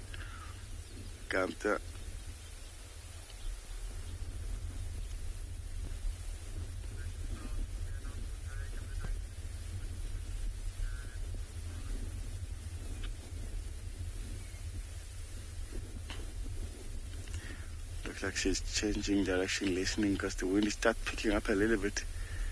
She needs to make sure she can hear every single area if there's anything around. Look, she's very tired.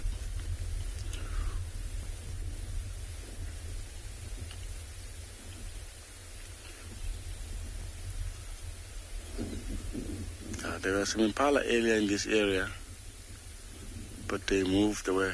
She didn't get to see them. But I don't think she would try to do anything. If I look at that belly, the way she looks like, there's no chance for her to chase unless she's pregnant. Otherwise,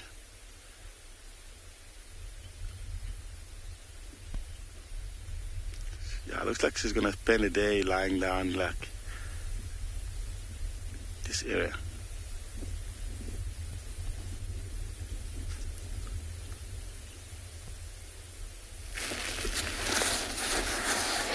Welcome back. Sorry about any technical issues there before. We are here with the princess. I don't think she's going to go anywhere for now. Life of a leopard, everybody, is very simple. Once there's food and secured food, obviously her food isn't very secure, but she's got a full belly. So the only concern she has is staying cool, ensuring she's not surprised by a bigger predator of sorts, and to quench her thirst when the time arises. Other than that, her day is pretty much sorted.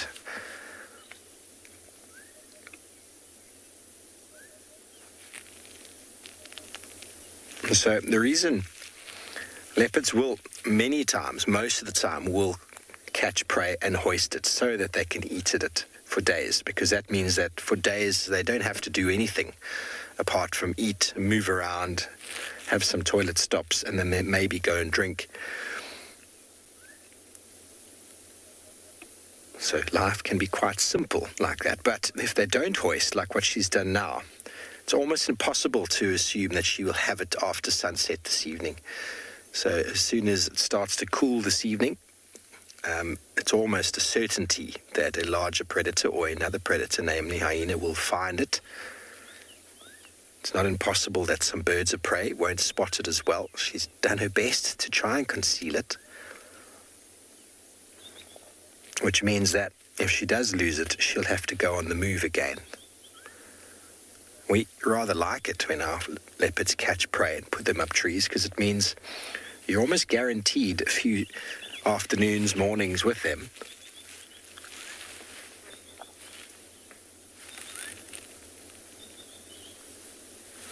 And down here in Djuma, the hyenas have definitely adapted to a behavior of following this individual, and many of our leopards around hoping to capitalize on their mistakes or on their inability to hoist due to the large trees being a little bit too far away. So many of you are really hoping that she's pregnant. Now, I don't know if it's actually been confirmed that she was mating or has been mating. Has anybody physically seen it? Now, there's been some speculation behind the fact that she might be mating, but I haven't come across any signs or heard anything. And if it is, who would it be? It would be most likely Mawati. There hasn't been a male leopard track around Djuma for 3 weeks, apart from Tingana, who came on and off. So if it has been Mawati, he's been very secretive in his movements. Very, very secretive.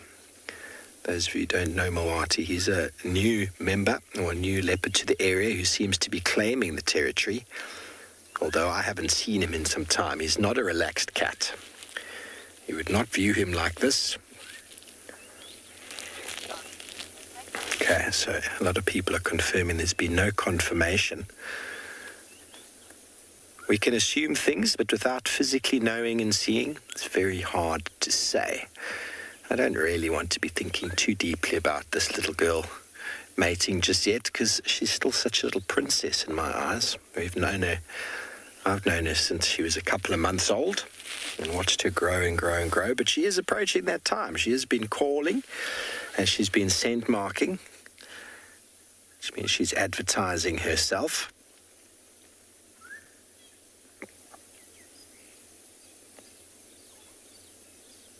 Another successful leopard into the Djuma dynasty.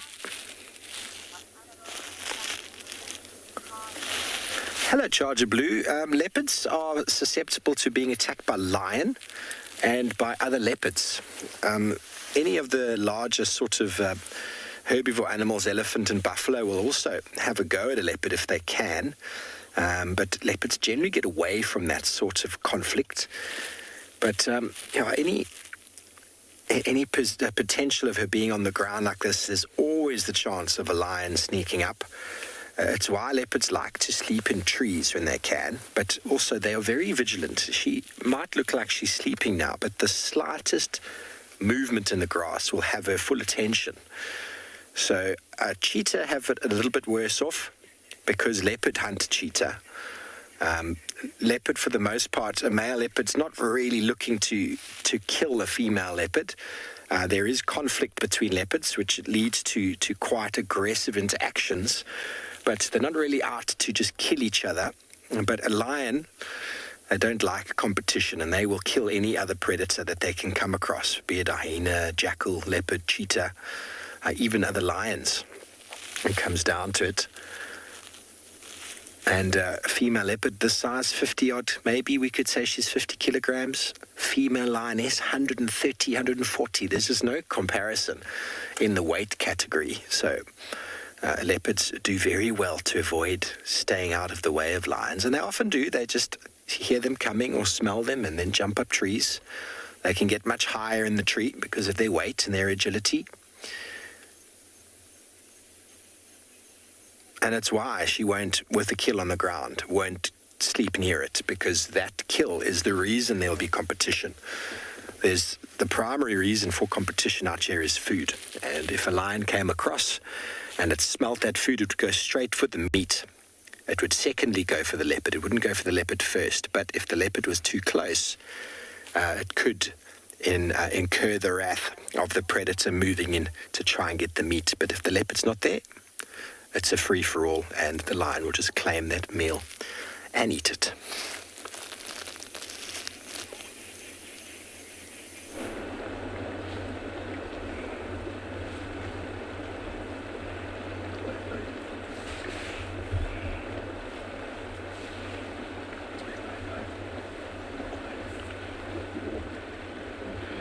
Hello and welcome back, Jumbo Jumbo.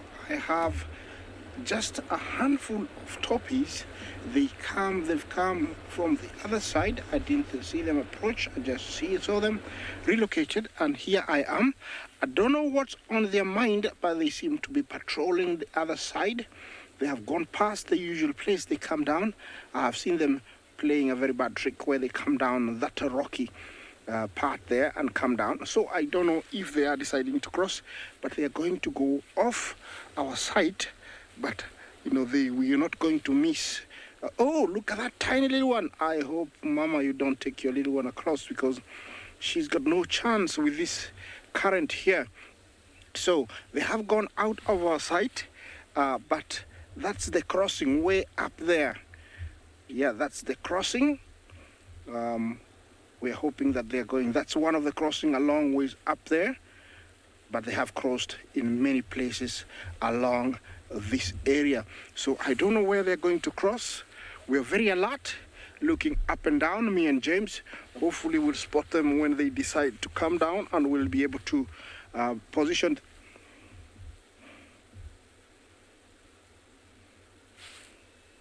Jakarta, good morning. We say Jumbo in Kenya. You ask, how long does the crossing season take? The crossing, I would say, doesn't have a season. The migration does have a season, but the crossing can be on and off, and especially in rainy days, it's very off. The moment there's a little bit of rain for some reason, I don't know if it's the effect of crossing the water and being rained on water that deters them from crossing, they don't cross. But once there is nice weather, hot, nice sunny sun, we do get crossings every about 2 weeks. On a very long time, we would get a crossing every about 2 weeks.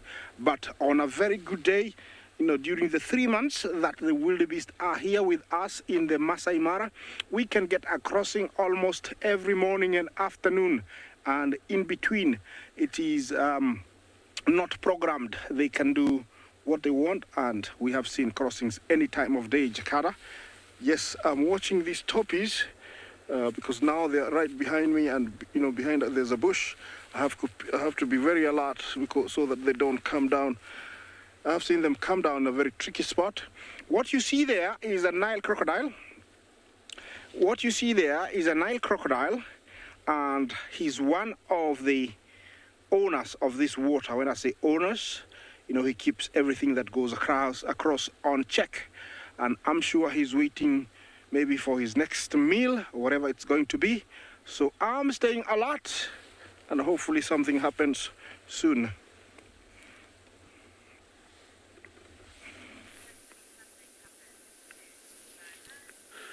Well, those crocs, the way I know them, they have always brought down zebras and wildebeest. I haven't seen a croc actually bring down a toppy. Maybe there could be a possibility. My toppies here, they're not being waited for by crocodiles. They're being waited for by these lionesses, or the lionesses we saw earlier are waiting for those toppies.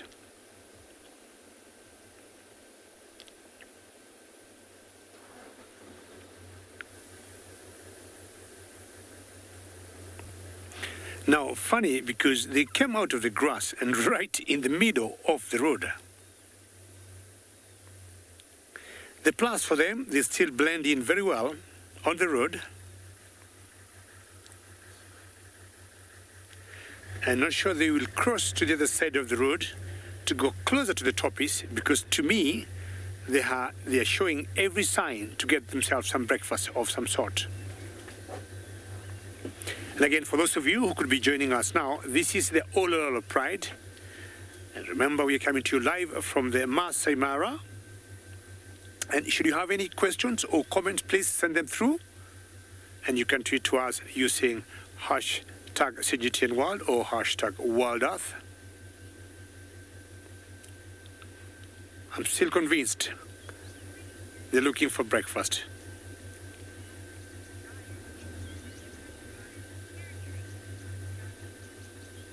Jolly Whiskey, I'll tell you, lions are very territorial cats. All lions, and I'm talking of prides and the coalition of males. And what would happen? We have seen not once lions are being involved in very big fights. This particular pride here, sometimes last year, but one was involved in a very big fight with another pride that we call the Riverbank, and apparently we lost 2 cubs from that fight.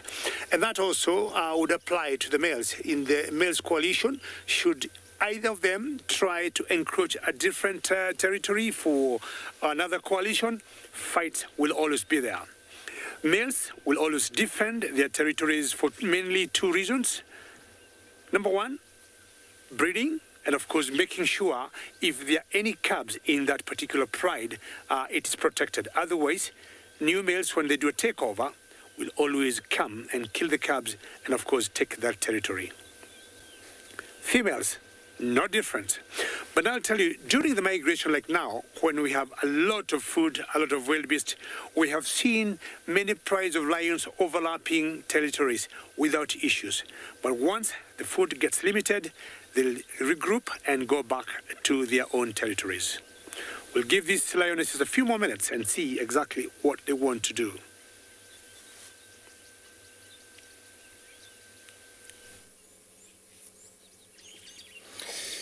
Good morning, everyone. Good morning back here at Djuma Private Game Reserve.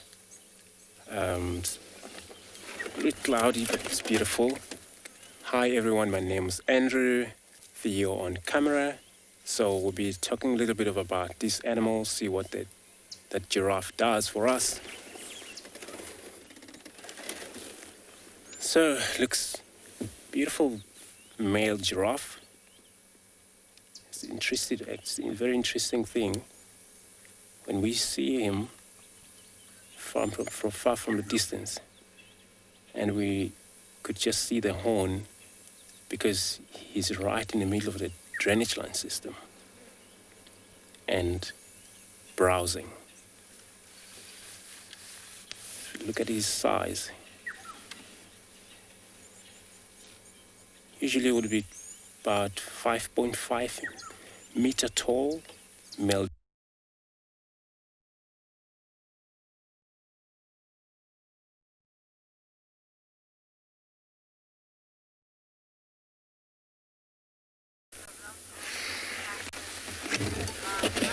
Sorry about that, everybody. Technical issues.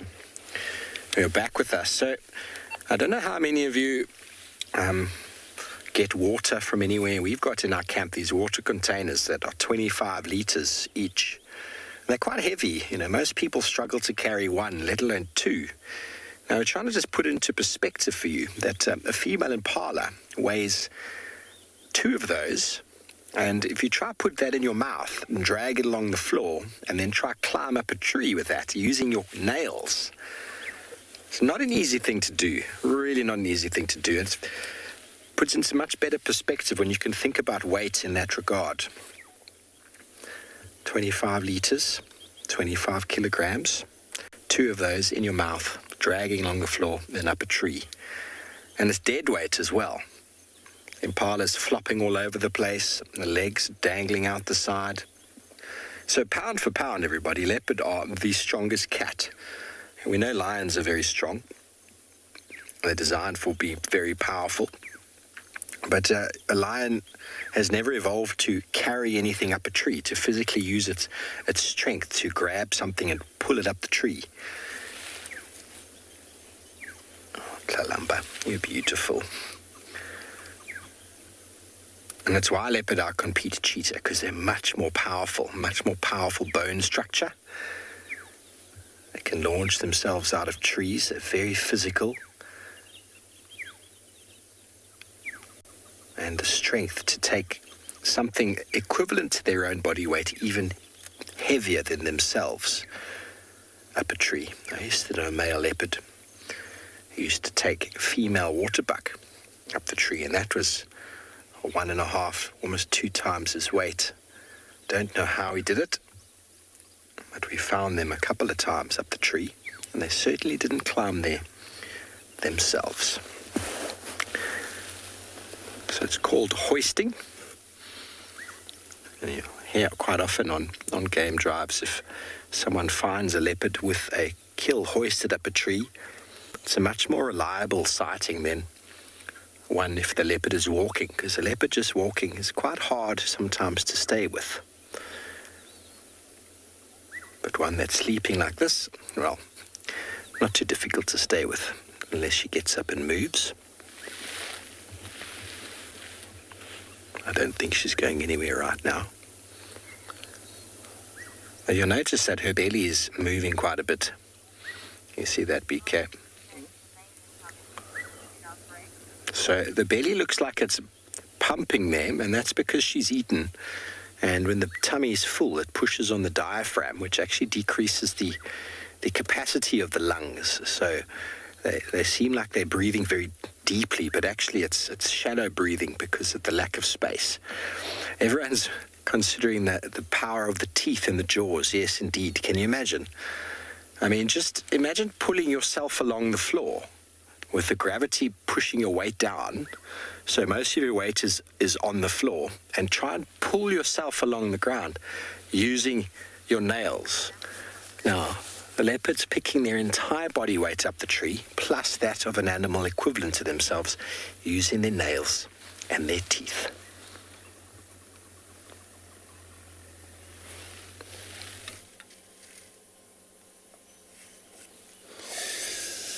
Welcome back. Sorry about that. We still got a giraffe. He hasn't changed this position. He's still static, feeding. So when we get interrupted, we was talking about toxic tree, which is a tamboti, a tree out here, highly toxic for many others, human and the other animals that they don't actually browse. But we've seen a giraffe feeding on this type of a bush, as you can see right now, and there's no problem about that.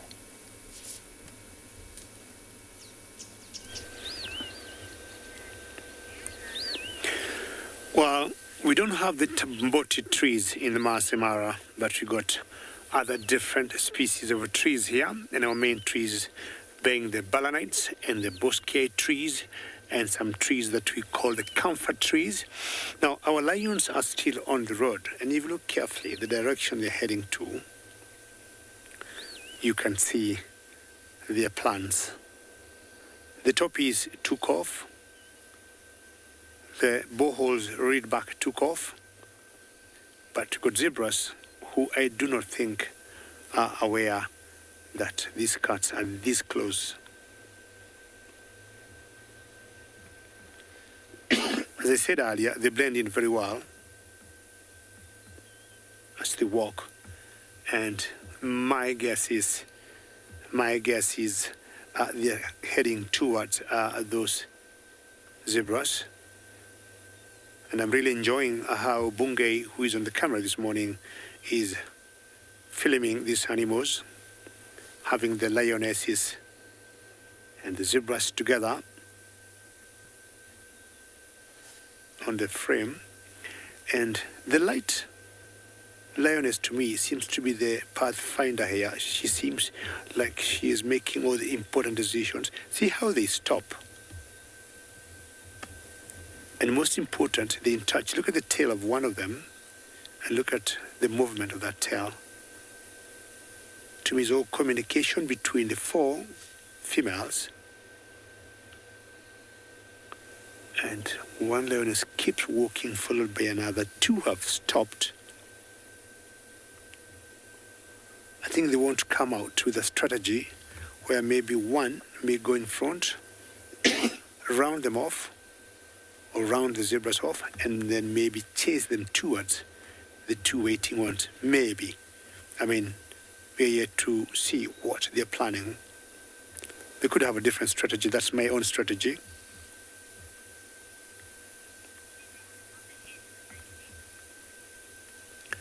And just like you, myself and Bungei, we are on the edges of our steering wheel and Bungei on the camera.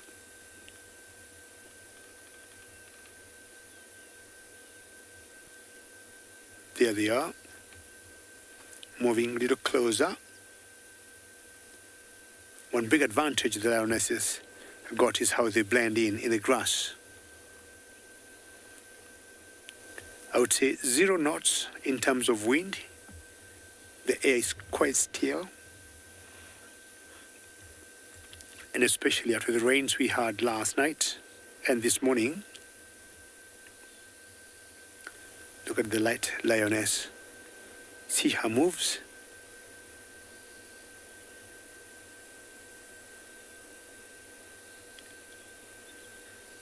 We would not want to interfere with the hunt, but maybe at one point we might want to go a little closer. See how she's crouching? It's very typical for cats. And I'm looking at that body posture, body language. I like it more with the leopards than the lions. How you see leopards disappearing in the grass and they're still moving, and you see like they're not even there. Lions being a little bit bigger in size, we can spot them from a distance. Bungei, would you want us to move a few meters a little closer, or are you happy there? Just a few meters. We don't want to interfere with this hunt, but there'll be no harm moving just a little closer. They're quite far away from where they are. We'll give them their space and not interfere with the hunt. We don't like to give anybody an advantage. And this will be a highlight for me this morning. I really wanted to see the lions, which is so, but I didn't expect to see a hunt. But first stop here and be off the road, and hopefully nobody's going to come behind me and want to pass. I'm going to stop every other vehicle that will come behind me and tell them we're going to hunt here. So I'm going to watch from here. But if you look at them, I think all the plans have been made. It's just now maybe to execute the final plan. That gate you see there is called Olololo Gate. Unfortunately, there's a car coming on the other end. I don't think he has an idea of what's happening here. It's not his fault, but it is what it is. Unfortunately, he stops right in the middle of that hunt. Hopefully someone should just tell him to keep driving away. One of the lionesses is laid flat in the grass there. And the other three are on the left. One of them is crouching. You see the one to the right of that car? Look at that one there. Very still. Moving very slowly. She got very good cover of the grass. And as I said earlier, my strategy was maybe one of them will approach the zebras and make them move in a particular direction where the other three could be waiting in ambush.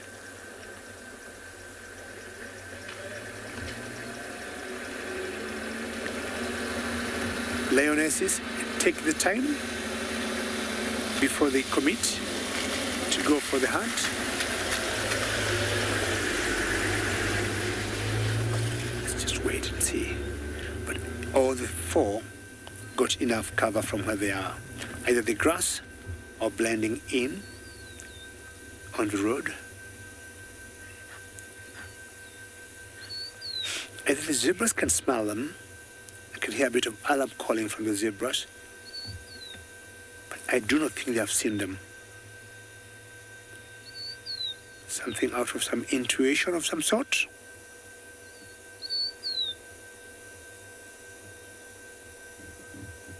But I don't think they have seen them at all. Just sitting on my edge also, on the steering wheel. Zebras, can you see the lions really? I highly doubt. If the... Can you hear that?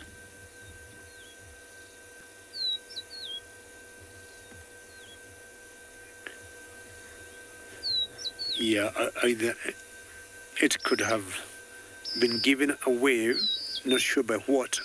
But of course the zebras are much higher. And I think these particular two have seen this lioness. That's my guess. And you can tell from the way they're looking, they can see some danger. 30% is the success story.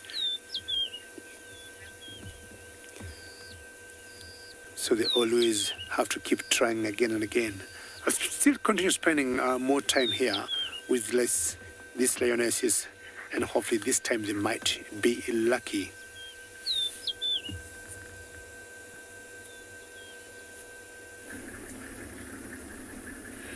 So we have a little treat for everyone this morning. So one of the other rangers that was driving found some animals.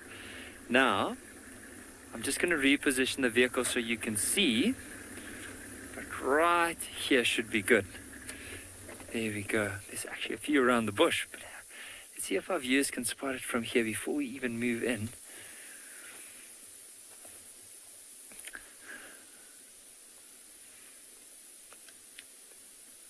There we go. You'll probably see the big round cup-like ears just picking their heads up out of the grass. So what we're actually looking at is the African wild dogs. There's a few youngsters around at the moment, and there were some vultures that were landing not too far from them. So the youngsters got up and started chasing the vultures, and eventually some of them just came back and they decided to lie down in the shade.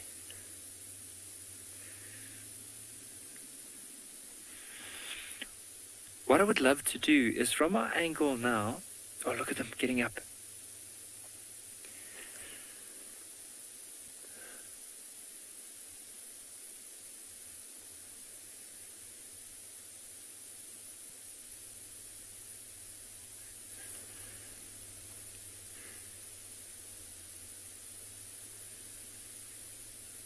So I'm just trying to have a look and see how many are around. Now, there is one puppy that is moving closer. And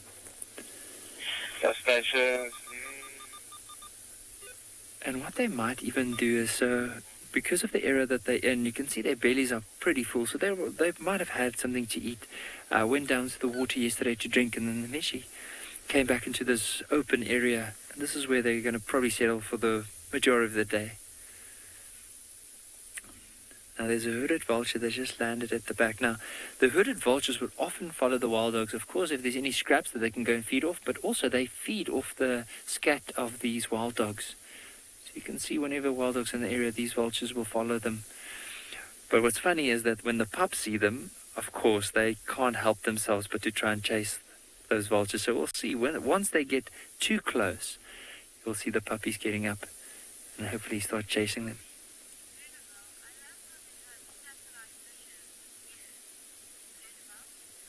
Little, I agree with you. Just look at those massive cup-like ears, and just like by having those big ears, just so that they can hear and listen out to any noises. And they also often, because they occur in a lot of open areas, you can see how whenever they do hear something or something would be moving, that they are able to pick up those noises. So I was just looking at, there's a vulture at the back that is moving closer towards the road. So I'm just seeing if there's any puppy that would be interested in having a bit of a vulture chase this morning. But it's amazing that all of them are scattered. So there's a few, you see that green bush on the left of the screen there, there's a few. You might just notice the ears there, some on the right, and some closer towards us. But they're very well hidden. I mean, you can easily drive past here without noticing them if they didn't move.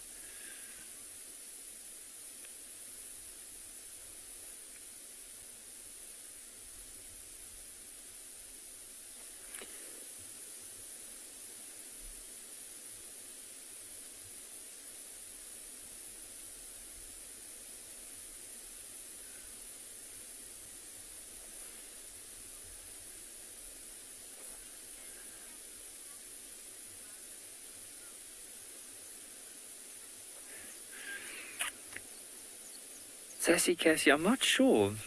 I'm sure if the youngsters would catch it, which would be very unlikely, the chances are it would probably be more out of curiosity, but they'll probably try and eat it, but it's not a preference.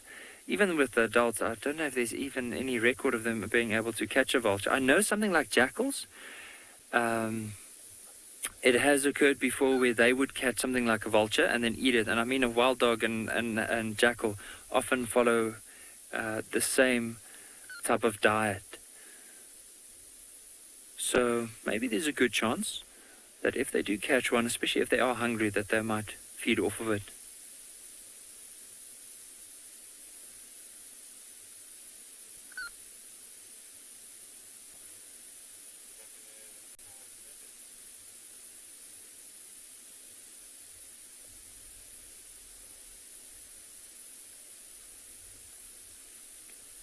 There are some of them have just lowered their heads now, and it might be just for them to conserve a bit of their energy. Of course, the youngsters a lot of energy, but they'll conserve it because it is warming up.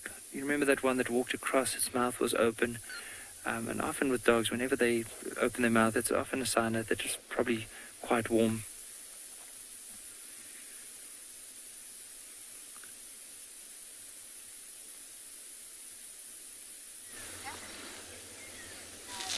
Thanks, Nikki. It's all about energy conservation in the wild. Animals don't do unnecessary things. Everything they do has got a cost. And Tlalamba has turned around to make her life a little bit more comfortable. But she is going to be spending the next while exactly like this. That feeling you get after a massive meal. You just want to go lie on your bed because your body is requiring all the energy you have for digestion.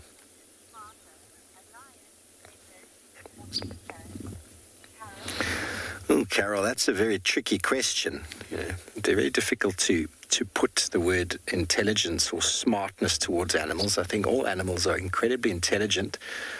Some rely more heavily on instinct. I think between leopard, cheetah, and lion, I think all three are quite equivalently, very similarly sort of placed. They're very good at smelling out food. They're very good at hunting. They're very good at social communication. They're very good at survival. It's very hard to put them on a sort of who is smarter than who level. Definitely have enormous amounts of instinct between the three species. They go by memory, instinct, and whatever drivers happen in their day. When it's time to sleep, they sleep. When it's time to eat, they eat. When it's time to hunt, they go off to hunt. So those are all, and survival kicks in, survival instinct kicks in. I think we ourselves have got enormous amounts of survival instinct or instincts in us that sometimes we don't always listen to. But living out in the wild, animals, all they've got to go by is their wits. And that's what's put them where they are, out in nature. Obviously, leopards are very adaptable and they're able to survive in areas that lions wouldn't be able to. Cheetah as well. When it comes to pressure and habitat loss, leopards somehow manage to still do very, very well. Whether that's a smart thing or whether it's an adaptability thing, it's very hard to really say. But leopards are very elusive. They're able to climb and evade. And there are areas in the world, namely in India and places in South Africa, where leopards survive very close to humans, almost without being seen at all. It's very hard for lion and cheetah to do that.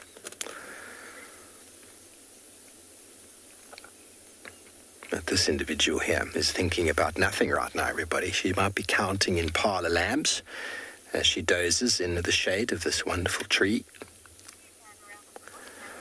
We're going to spend some more time with her. Maybe she gets up and goes for a drink.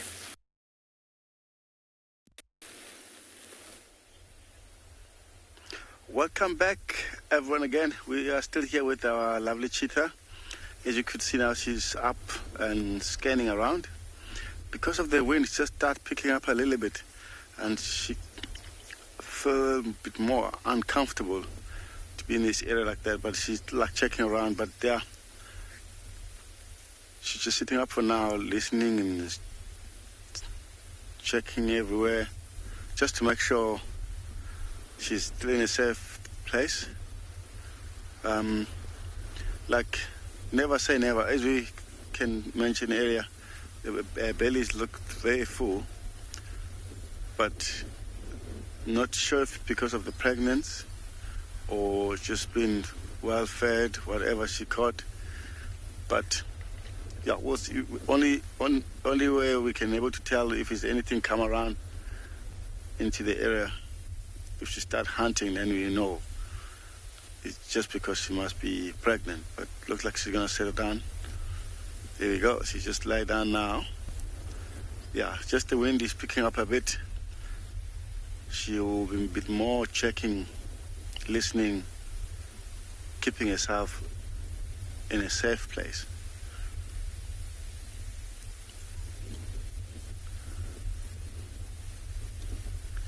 Yeah, she lost her interest. She looked like she was just listening and checking around.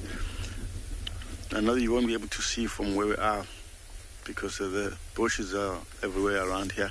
Further up, there was some impala standing up. She didn't really pick up any visual of those because there's so much bush in the area. Otherwise, yeah, she looks like she's just sitting down for now and checking around, listening.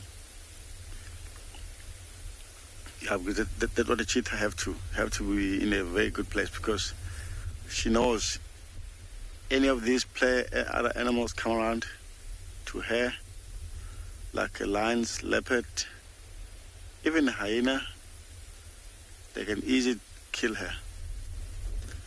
Just that for actually control a number of other predators, because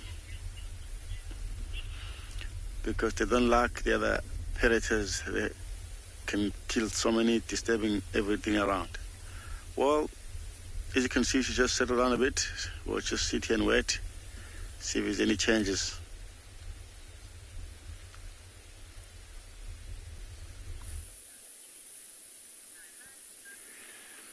Notice how this puppy, remember we spoke earlier about it with the mouth open, panting, so you can see it is warming up quite a bit now. There are also quite a few vultures in the area, and there's a hooded vulture that is moving closer and closer. But what I want to do is, while we're waiting to see if there's any interaction, we just want to show you a bit more about the social dynamics, especially of these wild dogs.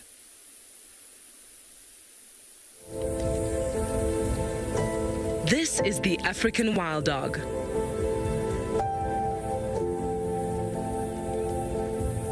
Much like wolves, they live in packs led by an alpha pair.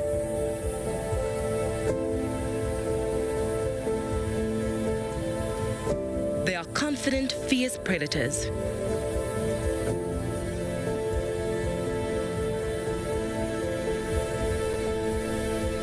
Their big ears are always perked up, picking up on the quietest of sounds. Their lean build means they move quickly, ducking and diving after potential prey.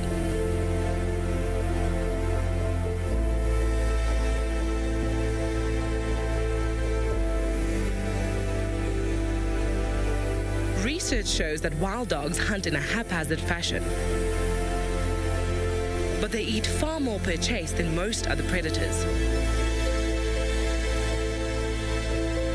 Once they secure a meal, wild dogs tear their prey to pieces in a seemingly vicious manner.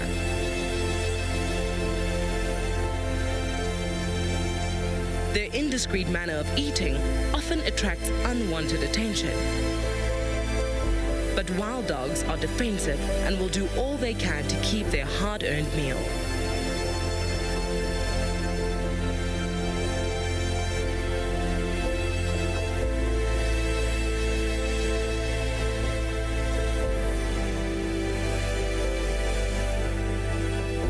They may be cute, but this endangered species is a wilderness force to be reckoned with.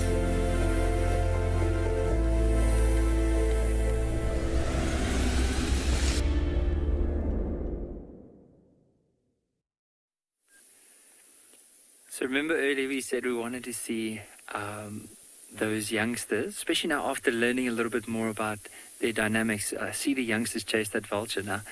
Just before the end of what we were talking about, one of the pups gave the vulture a fright and it moved up into the tree.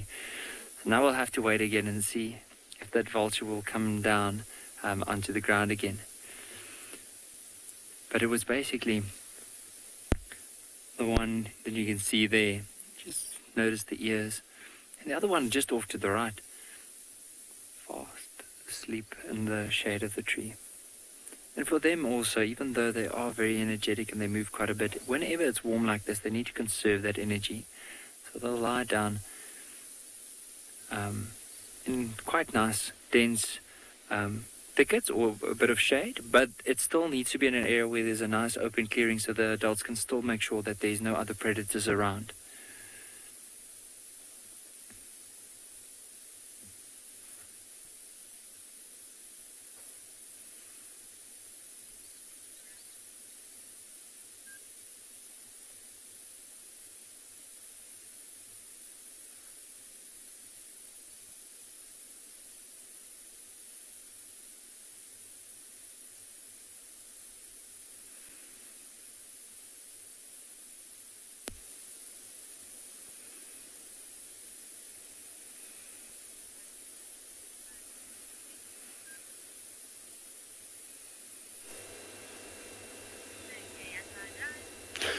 Well, wild dog puppies. Beautiful, beautiful to see them.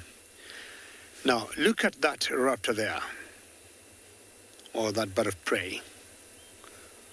I would guess it has been rained on. I don't know where these birds go when it rains, and I think most of them will get rained on, and then they get their wings out, just shake the water out. But I've got a small quiz for you this morning. I guess this is a Monday morning, maybe it's a Monday morning, I guess.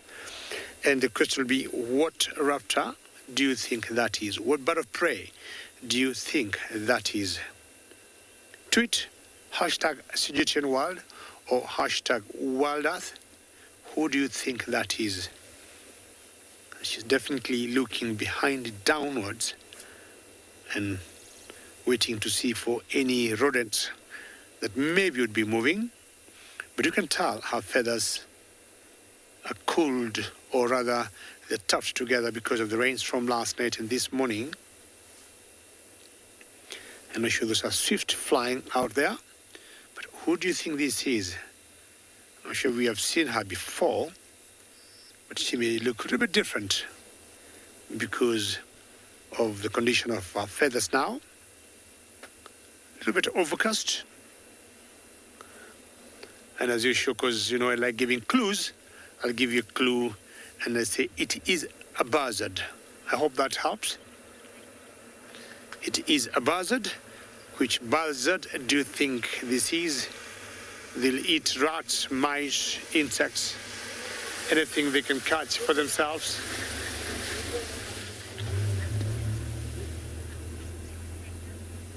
Consult Detective says African hawk eagle. Pretty good try, pretty good try. Keep trying. It's not the African hawk eagle. It's not the African hawk eagle, and it's not the Jimdrejin, not the African hairy hawk either. But keep trying. Look on the breast. See the white on the breast. The beak slightly curved. Look at the primary feathers and the secondary feathers.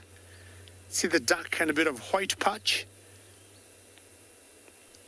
And how she's patched right at the very tip and like staying 180 degrees. Jonathan, you're saying a Battleya eagle? Not quite. Battleya eagle, not quite. But not a bad try, Jonathan. Well done. Keep trying. Keep trying. Which eagle, or rather, which buzzard do you think this is? I already gave it halfway away by saying it is a buzzard. And I'm sure I can feel the answers coming very soon. Peter says it's an ogre buzzard. Very well done, correct, 100%. If I'm not wrong, you are right. And this is an ogre buzzard. Very well done. And she's, I would guess, waiting to warm up and keeping looking under to see if in the grass anything would be moving. Very well done. Right, time to move on and find out what else I can get for you. The lions didn't do much, and they went some under bushes and they slept. So I think they gave up the plan of hunting now until maybe later in the afternoon. Not sure whether that vehicle that came and passed there spoiled the plan and gave away the lions, because we had the toppies and the zebras alarming very much, I guess. But an afternoon will be another moment for them to try get some food.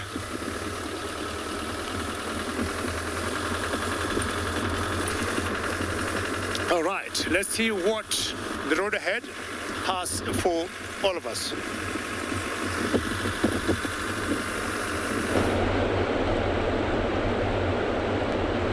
Hello and welcome back to the river. The Tupis have made a very big circle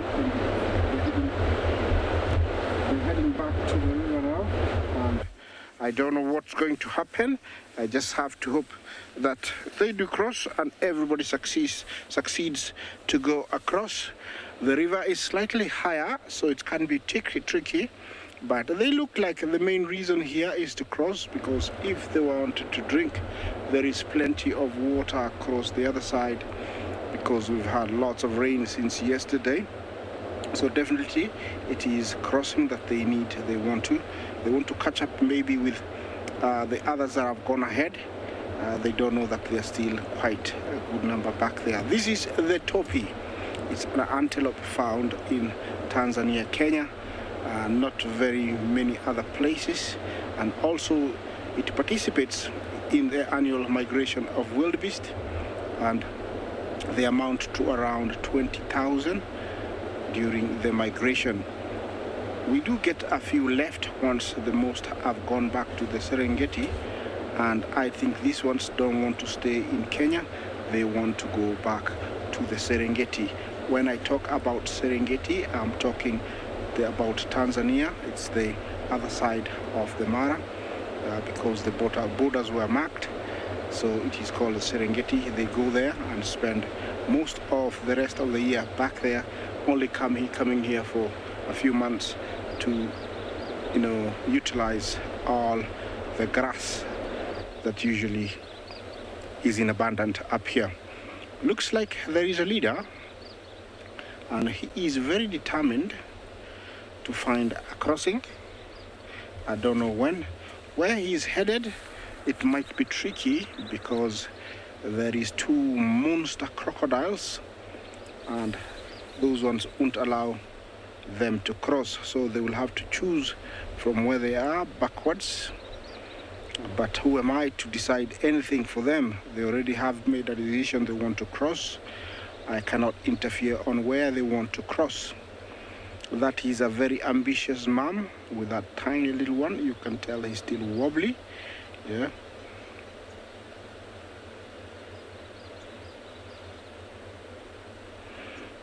Jonathan, did you say can a car cross the crossing? No, it can't.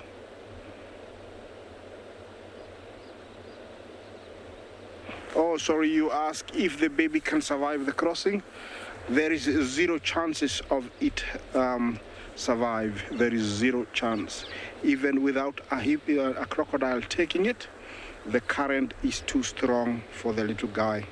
So it is a sort of a suicide mission for the little guy.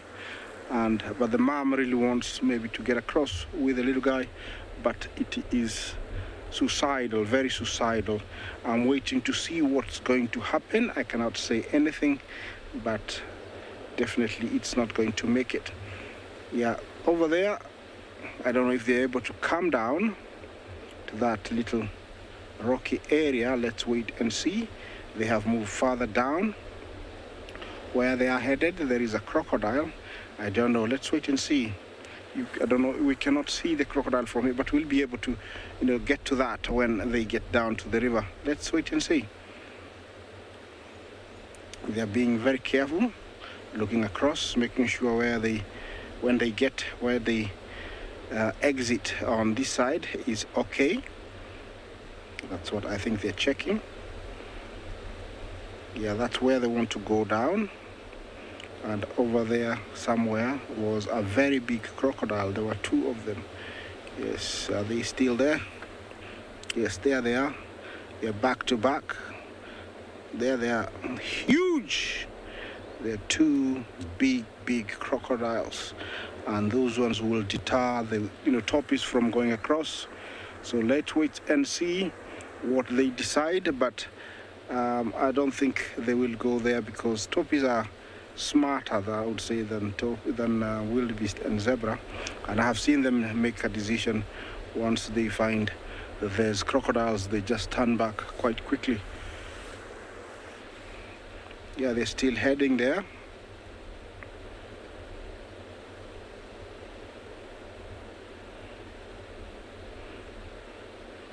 Okay, I'm just gonna wait here. Hopefully they get there and we'll share what they decide to do. Okay, let's wait and see what's going to happen. But you can tell that maybe the mother has taken the lead, and I think it's a wise decision because she needs to make a decision for her little one. And you can tell she's very, very alert.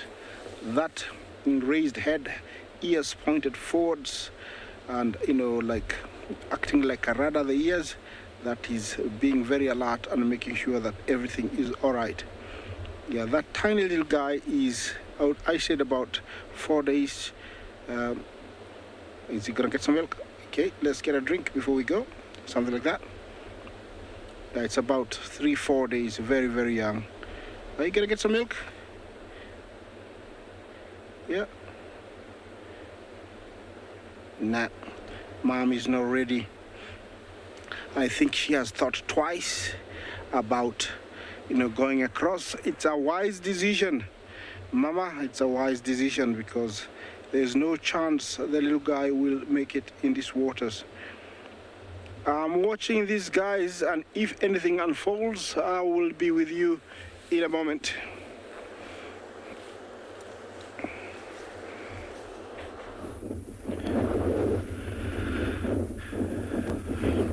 Good morning, and welcome to Tswalu Kalahari. Guys, my name is Maurits, and we are here with the rockstar meerkats. Something really interesting just happened. We've been waiting for them to wake up in the burrow just in front of David. We saw the tracks going in. But then while we're waiting for them, the wind is pumping quite a bit this morning, so it is a little cooler. And so we thought they might lie in for a little while longer. But while we were waiting for them, we actually had this one individual coming completely from a different direction. You can see he's stretching a bit now, he or she. I haven't actually seen whether it's male or female. I didn't want to disturb it and possibly have him or her going into a burrow system and then missing it. But what happened, Veronica, our meerkat habituator, told me that yesterday she saw the group chasing one of the group members chasing it off. Now it's difficult to say whether it was male or female, I think, because if it was male, they sometimes, move away, leave groups by themselves to go and join up with other groups. If it is a female, sometimes the alpha female decides, okay, no, there's too many females here now, and she might pose a threat to her. So then they actually chase her away, and then they have to go and form a new group of meerkats. But so this could be the individual that was chased yesterday that's now coming to see if they love him or her again. And he's just not looking at me. I'm going to walk around quickly and see if I can see the front part so that we can see whether it's male or female. But really, really interesting. I mean, this meerkat, we're going to be with you guys now again when they wake up, but you guys, as soon as we figure out what's going on, we'll let you know.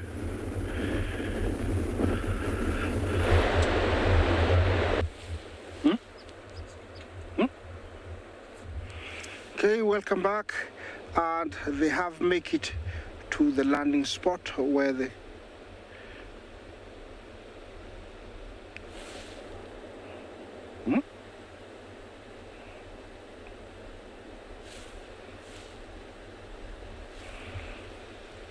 Yeah, they have made it to that point where they have to go down.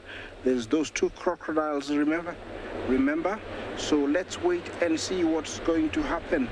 Are they looking at those big two crocodiles and thinking they are logs, or are they, do they know they are crocodiles? Let's see what's going to happen.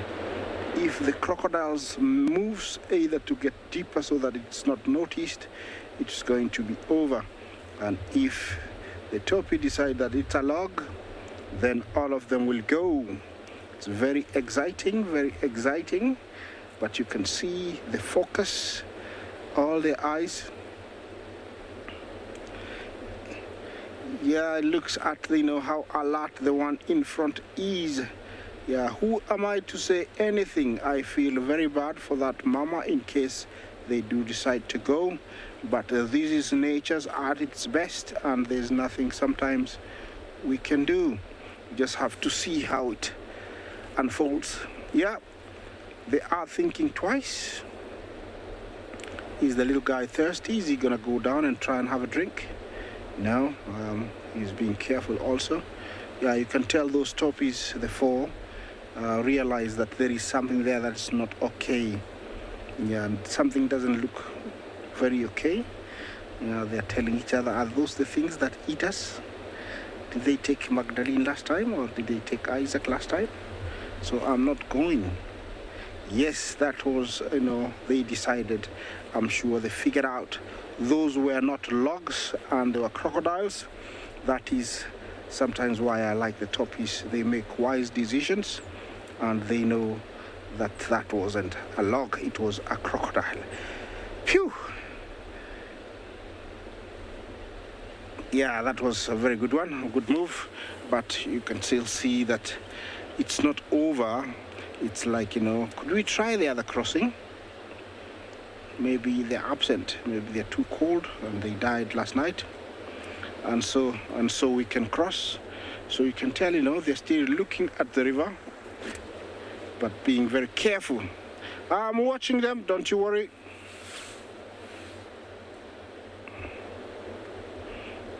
If you look past this tail through, but don't stick here in this. Welcome back again.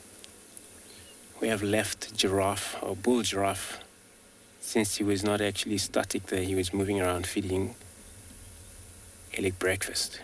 Call that. Now, in this hole, we only see the tail. Looks like a monitor lizard. By looking at their tail there, it looks like two of them. You can see the whole. Also, if you look past that tail through the wood itself, where the tail is swinging into, you're able to see a little bit of a glimpse of the whole body inside the hole. Looks like that hole, it's not properly whole, it's got a little crack in it. It is indeed a big creature out here. So they're just not we near the water anyway. They are water monitor lizard. So they're probably aiming for a warmer until they move out of that to go search for their food. Remember, they can eat almost everything they can, such as millipede.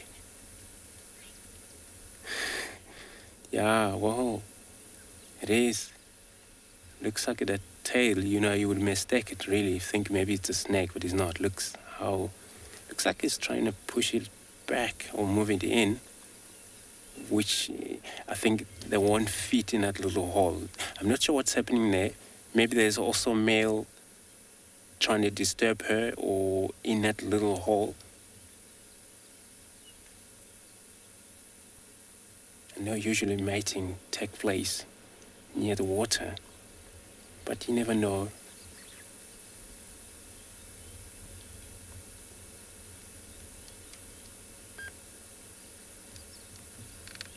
So who could hunt them when they're out of the water?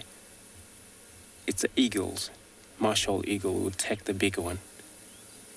Remember, length, it could be about nearly a meter long, that thing. And when they're inside the water, they would search for fish,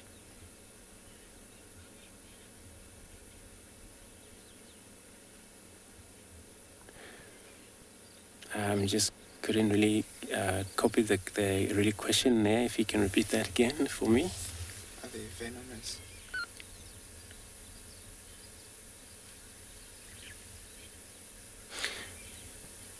Corn huskers. Yeah, that's a good question, that. There's never been a record for a venomous monitor lizard, either this one or the rock monitor lizard. But of course, they can give a little bit of swollen wherever you get bitten, because remember, they have a bacteria probably. This is what would affect you, but I don't think you would die from them. It's just so that you remember they're one of the remain of dragon out here. So they're still kind of the same family, but they are a bacteria is a lot weaker than the previous. So yeah, they are not toxic, venomous. But of course, they have very hard skin, look like that there with this band.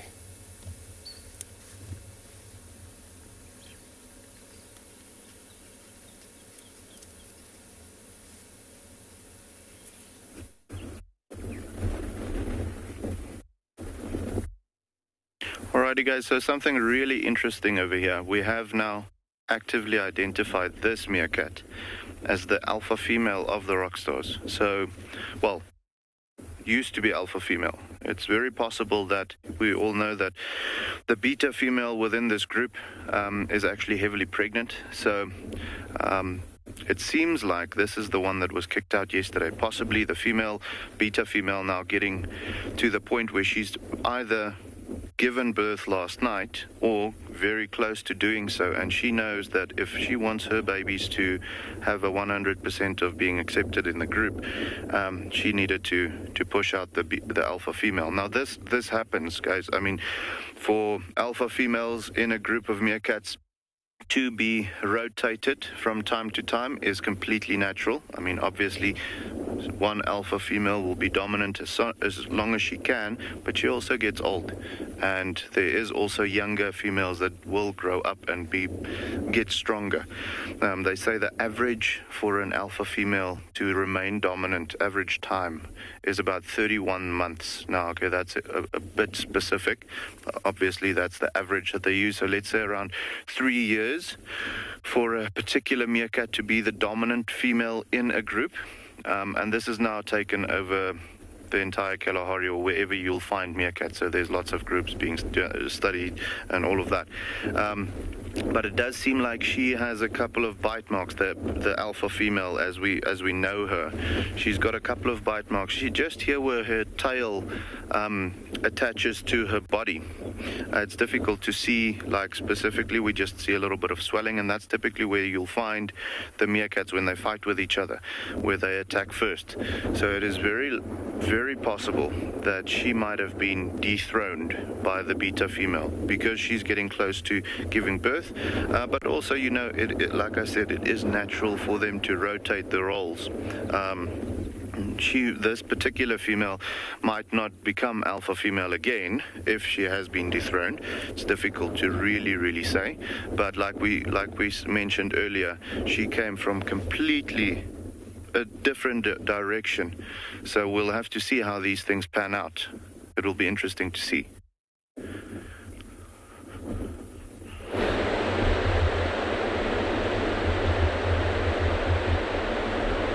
Welcome back to the river.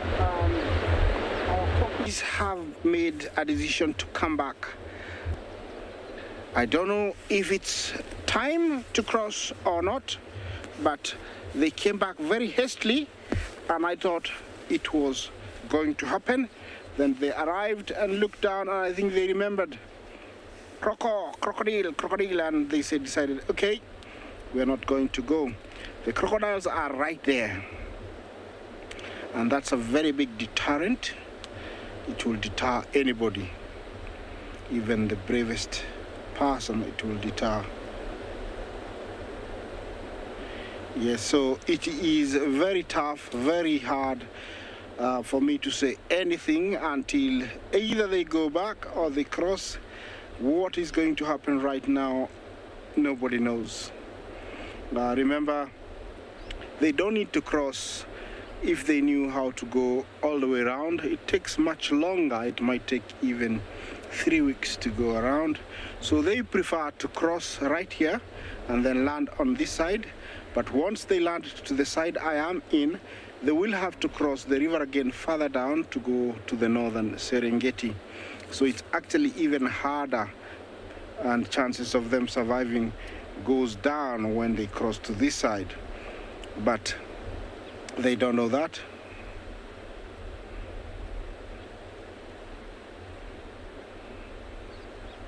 Ava, very good thinking. If the mom could take the young one on its back, of course it cannot.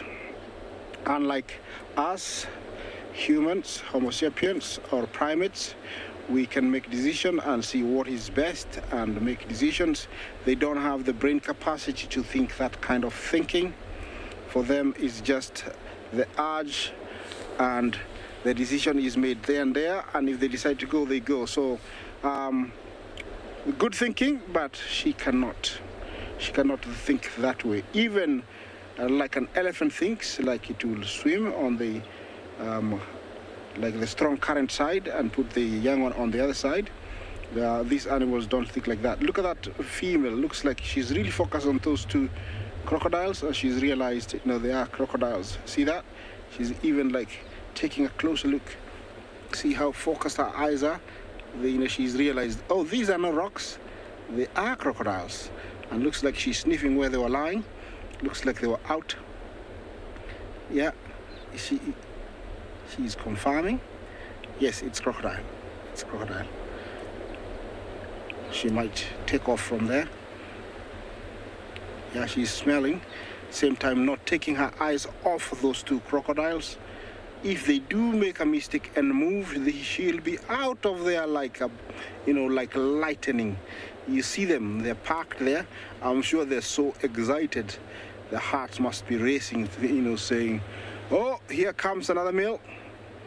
Yeah, they're already, I think, laughing inside. But the Taupies know they've seen them, and it is very risky to go across. So they are leaving.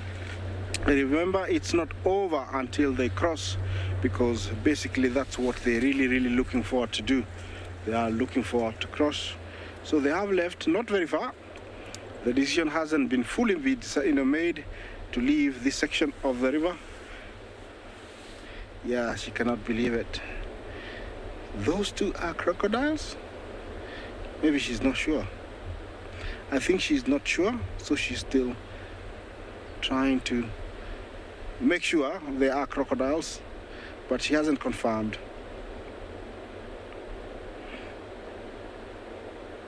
Well, I'm going to continue staying here because it's also interesting to see this kind of behaviors where the Taupies realize that that wasn't a log, it was a crocodile.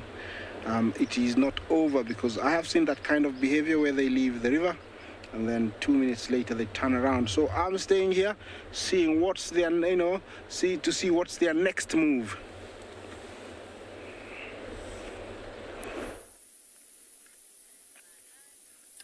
How incredible is this? So today at Ambion Ngala, it's not failing to deliver at all. So one of our other rangers spotted cheetah. Now it looks like a mother with 3 youngsters, and currently we're looking at the 3 youngsters, and we don't know if they've ever seen a vehicle, so we are keeping quite a bit of a distance away from them, just so that they can be a little bit more relaxed with us being around here. But you'll see the mom is just off to the left, lying down under shade, so she's pretty relaxed, but they not as much.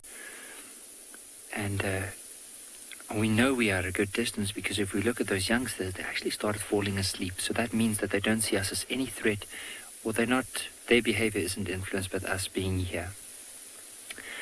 And often with cheetah, like those wild dogs, they tend to hunt in the day when all the other predators are less likely to hunt.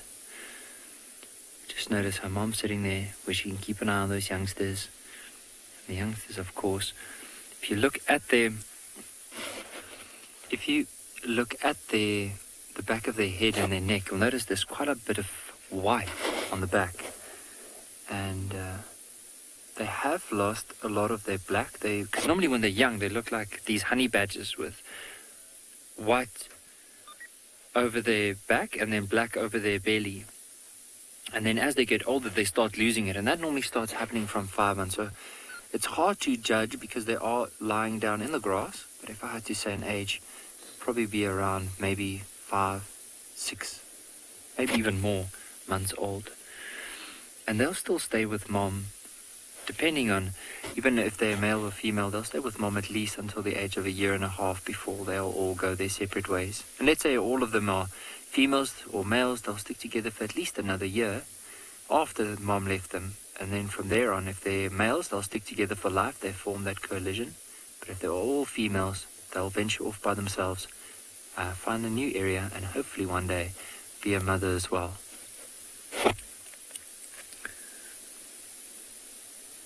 And often with cheetah, they are so hard to spot, especially in the tall grass. Animal life, they can run really quickly. Like, to give you an idea, with that mom, like if she had to run, of course we know she's the fastest land animal in the world and she can cover quite a bit of distance, but let's use an example to illustrate how fast these little ones would be. Now let's say suddenly there was a lion behind these cheetah. Now our distance So if we zoom all the way back, just to give you an idea, so from where they are until where we are now. Oh, there's the one getting up to go to mom. Let's just have a look before. So you can see they're very elegant. Now, in order to be one of the fastest animals in the world, they had to give up something, and that's size and strength. Because of that, they are very lean, elegant, and they can't really rely on strength in order to fight off anything. It's more speed. Yeah, that one's going down to mom. Now, at this age, they probably won't be suckling. They've probably just gone off suckling. There's a chance that they might still try to get something from mom, but they will be able to feed off, especially if mom makes a kill. But if from where that mom is to us, it will probably be said to. I just want to quickly respond to this one ranger because he also wants to see cheetah. Fred, make your way. I'm just quickly live. I'll respond soon. So I just wanted to let that ranger know because they're also keen on coming to see those little cheetahs. But so from where we are to where that cheetah is, so if there would have been any danger, those little ones will be able to cover this distance in less than 4 seconds. Because it will take the mom almost just over 3 seconds to get to 110 kilometers an hour. So for those youngsters, they won't run 110, but they'll run really close to maybe even 70, 80 kilometers an hour. So that's really quick.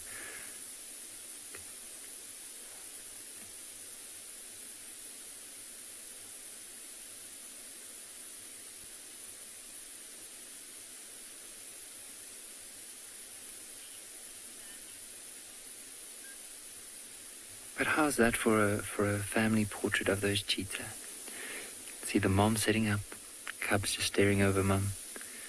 They probably just moved a bit closer to get into the shade.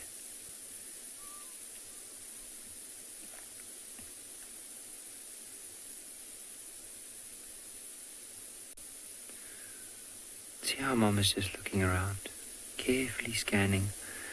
Based on her belly, I don't think she's made a kill this morning. And for her, she'll probably, especially with those youngsters around, she'll have to make a kill at least every second, third day, at least.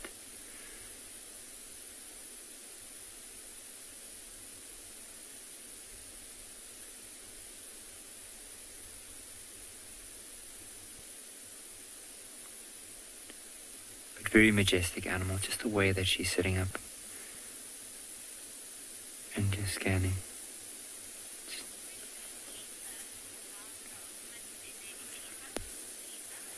These are not necessarily a hunt, but they will chase cheetah. I have seen it before, where there were cheetah in the area and the wild dogs came through and they would chase the cheetah. But normally the cheetah would outrun the wild dogs.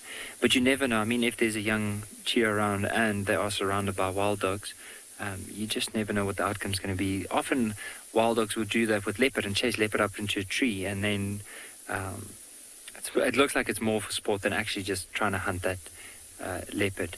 However, with cheetah, I'm not sure. It's a very interesting question. I don't know if there's any behavior or anything ever recorded like that, but according to my knowledge, I've just never heard about that. So maybe if some of our viewers have heard it, seen it, maybe experienced it, I would love to know.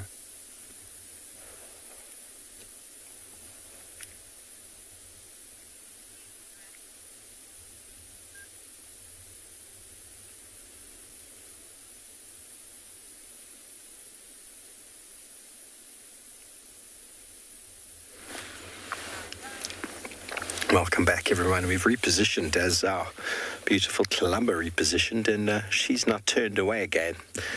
She was facing us for a moment, but I think she's quite uncomfortable. Oh, he's yawning. Very uncomfortable with the full belly. Can't quite find her spot.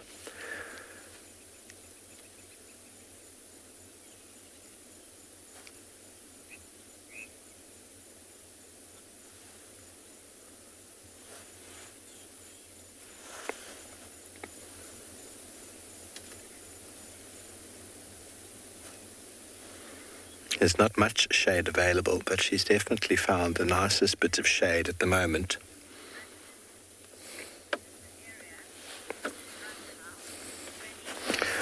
Yes, that's a good question. I mean, in the area we're in, last year, there was a female from the north called Luna, who's a little bit older and bigger than Tlalamba.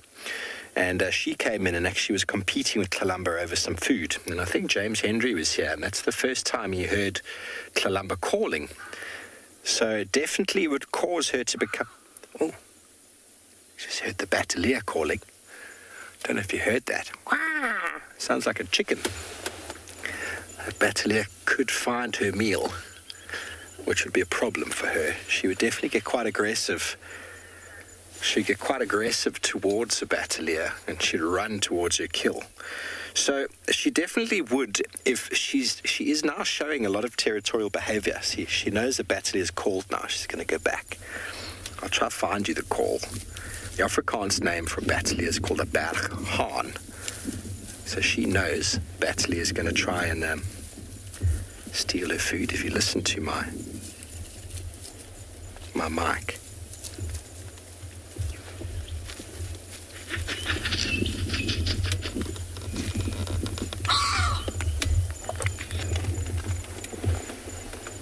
One more. Come on, play one more time.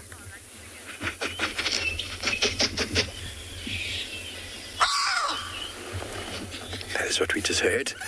Now she's going to go back. Have we got space, PK?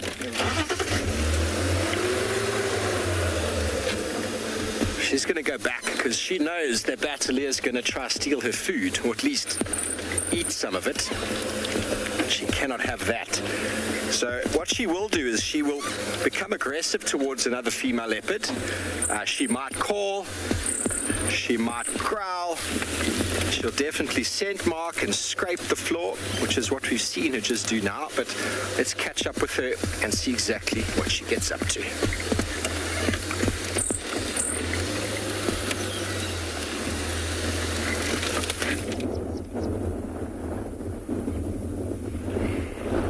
Alrighty guys, so still no other individuals out of the burrow yet.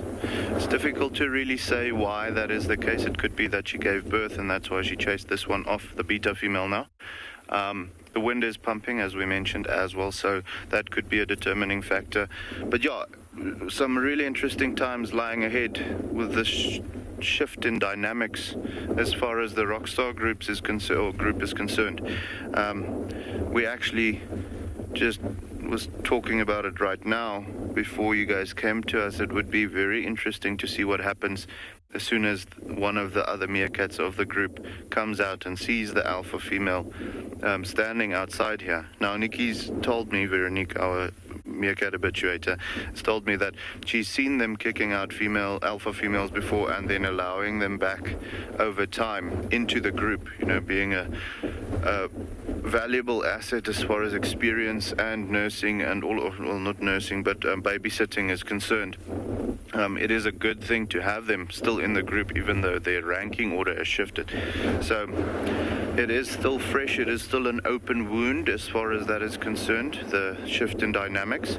So it would be interesting to see as soon as one of these other meerkats, specifically the beta female, comes out this morning, if they do come out, to see how they react to this. I almost want to call her the outcast female now. Because you don't know if she's still going to be the alpha after this. So yeah, very interesting time lying ahead. It does sound like there's some sounds coming from the burrow, but however, we're not seeing anything yet. So it is very possible that she might have given birth, and then they're going to take a while to come out. So we'll see. If not today, we'll actually come back tomorrow morning or so and see what is going on then. It would be great to see how this story pans out.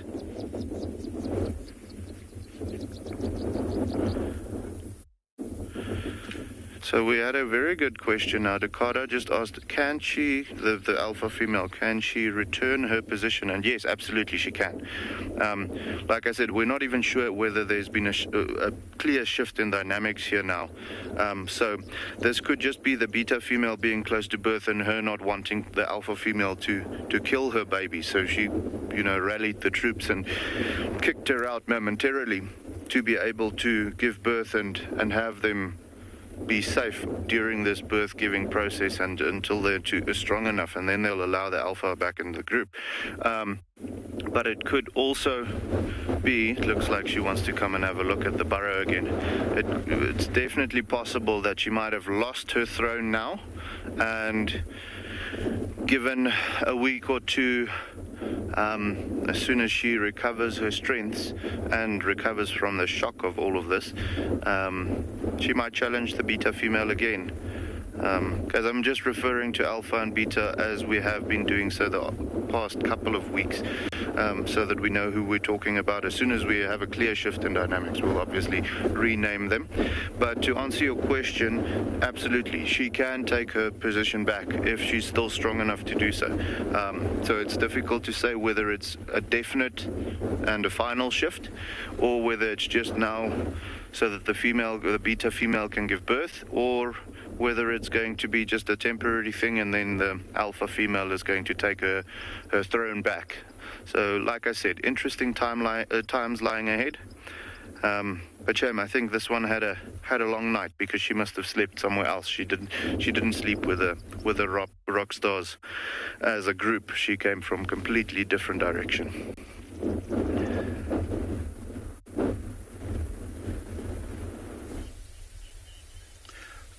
Welcome back, everyone. We are still here with our lovely cheetah.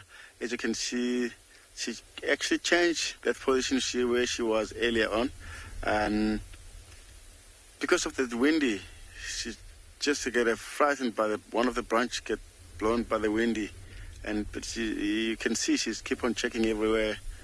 But yeah, nothing really actually disturbing her except the windy. Otherwise, she's been hanging around for couple hours now. She doesn't look like she's going to move anywhere. She will be like changing trees to tree as soon as the sun changing direction, and she'll be like resting around in this area. There was some impala earlier on.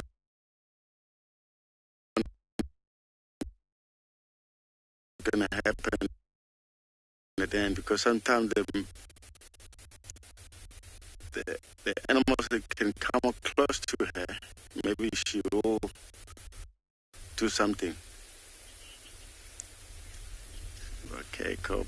Yeah, well, let's hang around here and see what she's gonna do.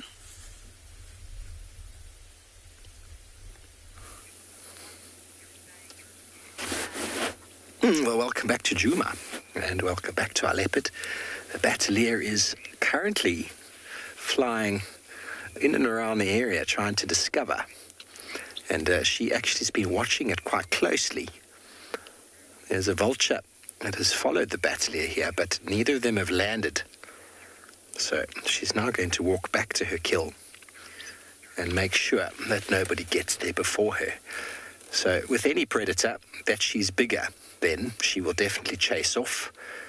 If a hyena managed to come, she'd probably go towards it, but she wouldn't be able to fight the hyena. But a female leopard, she would definitely have some territorial aggression towards, but if it was a male, she would probably make some chuffing sounds and sulk. Okay, let's go, Beaks. She's moved. She's going straight back to her kill. And she's buried underneath the bush.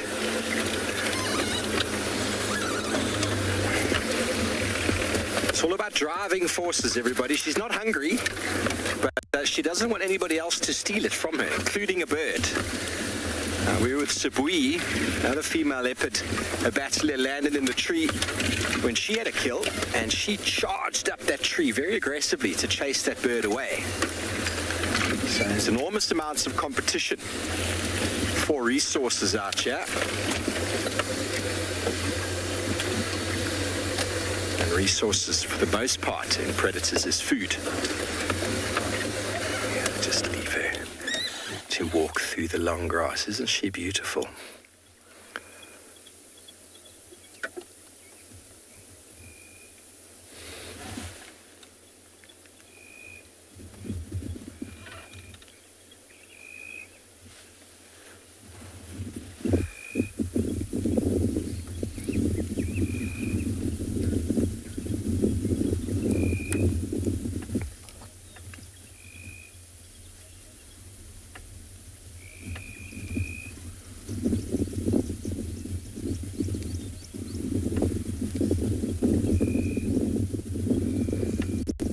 Okay, let's go again.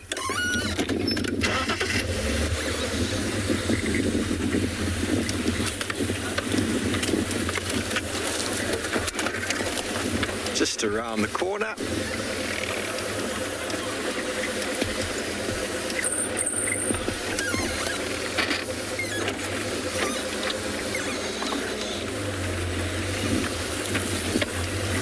She's going to reposition it slightly, maybe even cover a little bit more. She might even just have a nibble or two just because she's there. Whether she feeds on it a lot is doubtful. But you know that sort of spitefulness. You'd rather eat some of it than let somebody else have some. And this is how leopards are so successful. As they defend their food. Yeah, she is. Okay, just going to stop for you right there. There we go. Now, from the air, that is almost invisible, and Bateleur hasn't been able to find it. Even from this angle, it's very hard to see. Here we go. She's now going to stay close, because no ways is she going to allow Bateleur to come and steal her food.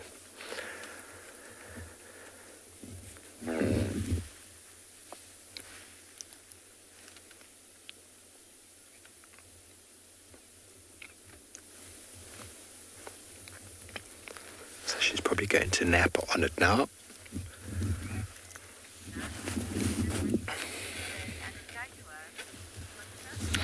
Hello, Mutsa. Jaguars and leopards are very similar. I've never physically encountered a jaguar in the wild, but they definitely are predators that have evolved from a very similar background. Jaguars are more forest dwelling. I think jaguars are a little bit bigger, but I'm not 100% sure. There's a difference in their spots, but I think their social behavior is quite similar to that of leopards. If anything, most big cats, apart from lion, have got that sort of solitary sort of nature. Leopards of India, a very similar sort of behavior to those of the leopards here.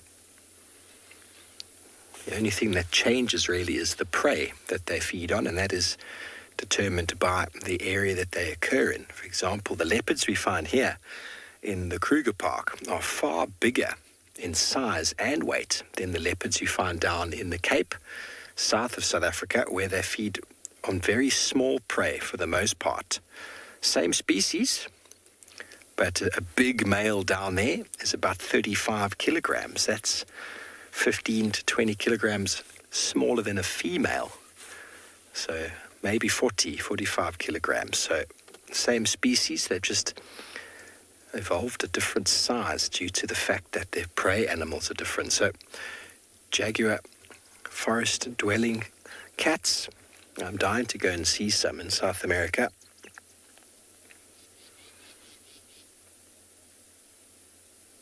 I don't know if they need to tree their or hoist their kills because of the lack of competition.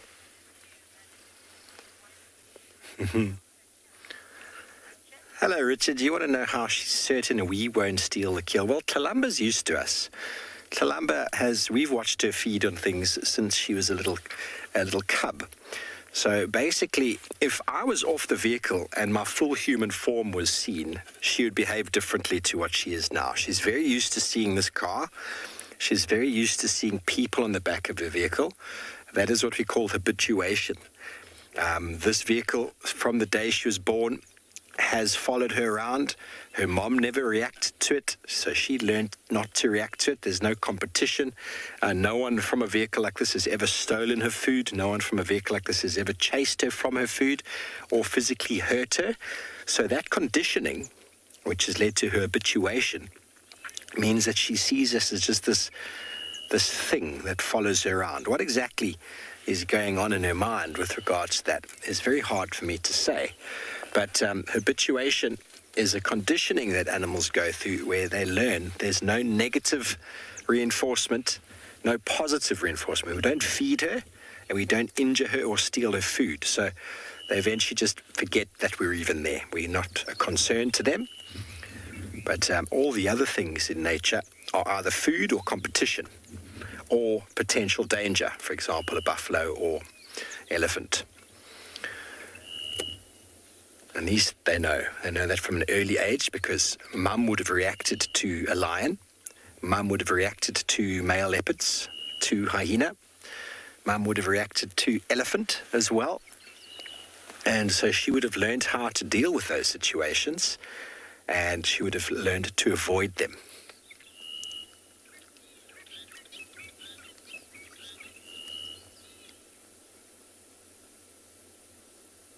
Doesn't mean she is a tame animal, everybody. Please don't think that. She is a wild, wild leopard living in her wild habitat, living a very wild lifestyle. And we're just very blessed to be able to witness this secret and wildlife of the leopard.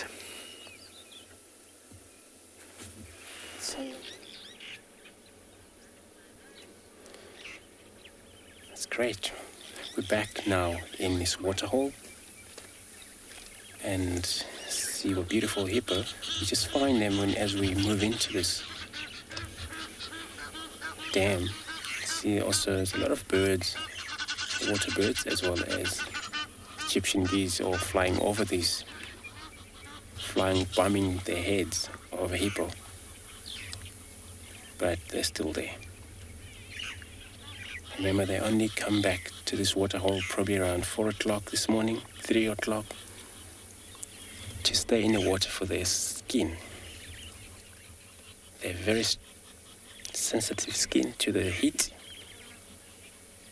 They won't sustain a long time or a lot of hours outside of the water, no, not during the day.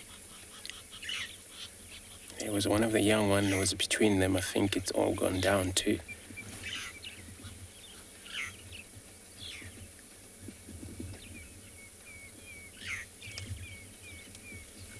For them,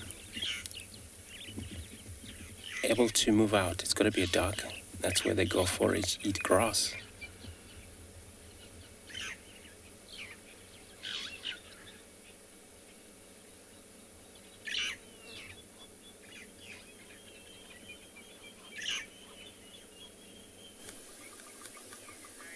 Another creature that's quite secretive is a kudu. Well, we've got 2 of them, and they've snuck out into the open very, very quietly.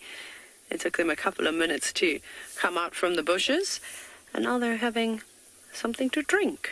Just the 2 of them, which is lovely. Looks like just 2 females, so 2 kudu cows. And this is what you normally see. But like I said, very, very secretive animals.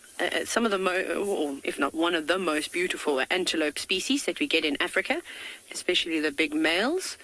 I'm sure a few of you have seen some iconic photos of kudu bulls with their spiraled horns. But of course the females are just as pretty. But they don't often come out and hang around, so we're really, really lucky to have this sort of nice view. And because we're so far away from them, they're not really bothered by our presence. You probably notice that I've also just speaking a little bit softer than I normally do. My voice normally booms across all of Africa. But look at those enormous ears that they've got. And you'll see every time they've quenched their thirst and they pop their heads up, they look behind them. And then they move those ears in opposite directions. They've got very good eyesight and phenomenal hearing too. That's of course why they've got those big ears. And they're not normally an animal that is partial to being out in the open all the time. They tend to stick to the shadows and along river lines where the vegetation is a lot denser. And that's of course why they do have the big ears, is because instead of seeing their predator, they're probably going to hear one first, maybe a leopard crunching on a leaf. But I talk about it all the time. It's really daunting for the animals to come and drink at Ndlovu Dam, because that's where we are, right outside the eco training camp. And you can see that kudu cow on the right keeps looking over the dam wall, because that's where the lions, well, a lion in particular, lioness, likes to sneak over there. So, a bit worried.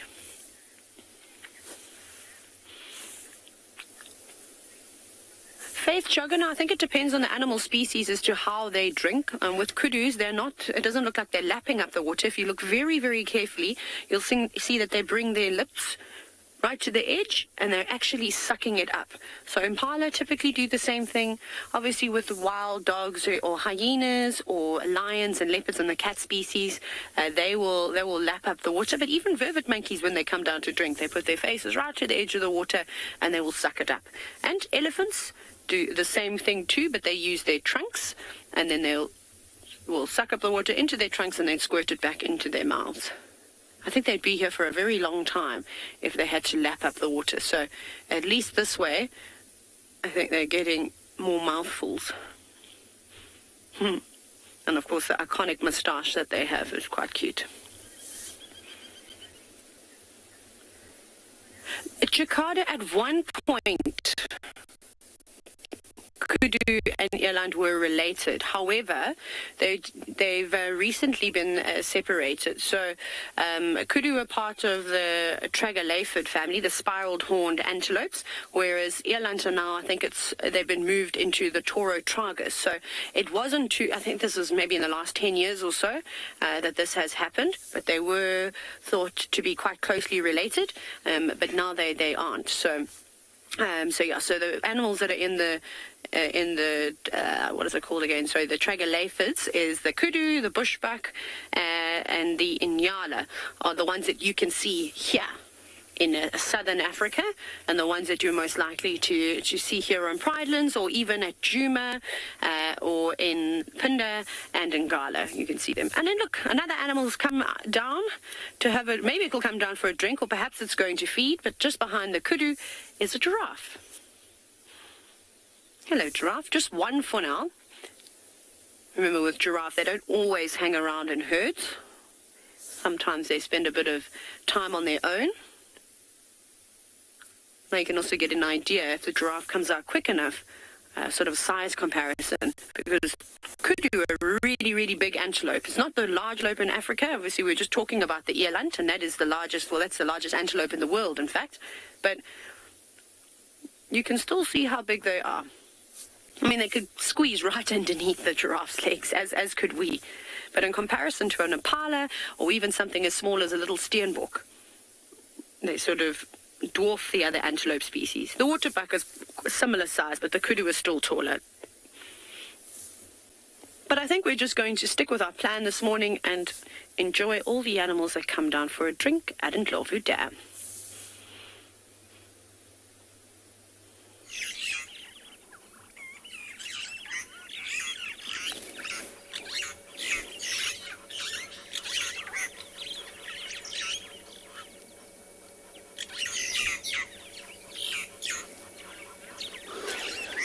Beautiful.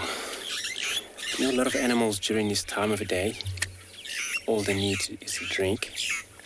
We're still sitting here at this dam with our hippo.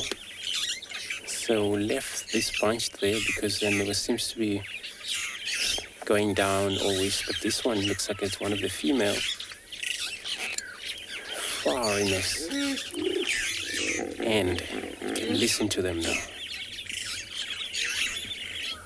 Just saw the oxpeckers,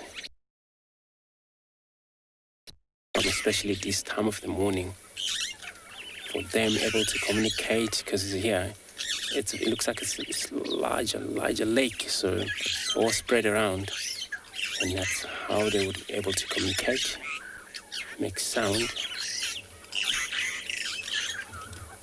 But for them being in the water doesn't mean other animals won't come drink here. Of course they will come drink. Herbivore species that don't have a problem with them. But if it's a cat come down here, you will hear them able to, make a lot of noise.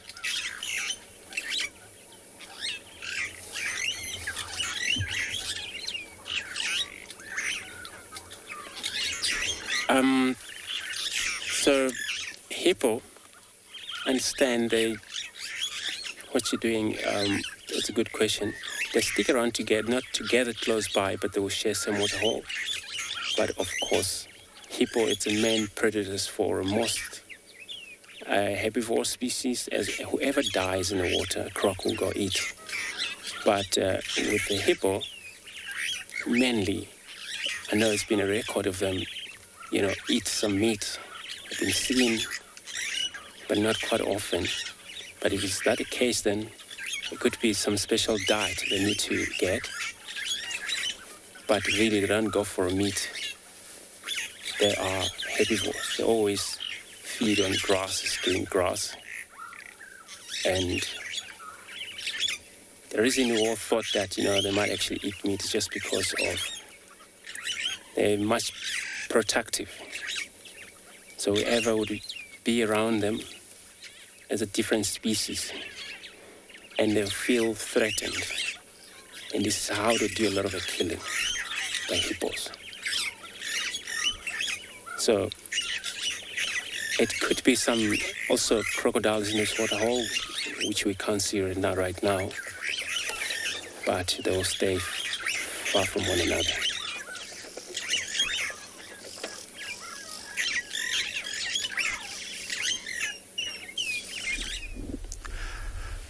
Welcome back, everyone. As you can see right here we are with the two lovely two Sabarat lionesses. As you can see, they're just lying nicely in the sunshine in a nice area. There's actually this is like quite a actually big watering hole, but in almost no water now. But they're just sitting here and waiting, see if there's anything come trying to drink here. Yeah, these two sisters, they've been kicked off from the rest of the pride. They just hang around. Oh, look at the way they're both turning around, looking around. Could be something they pick it up. So they actually wandering around between the two,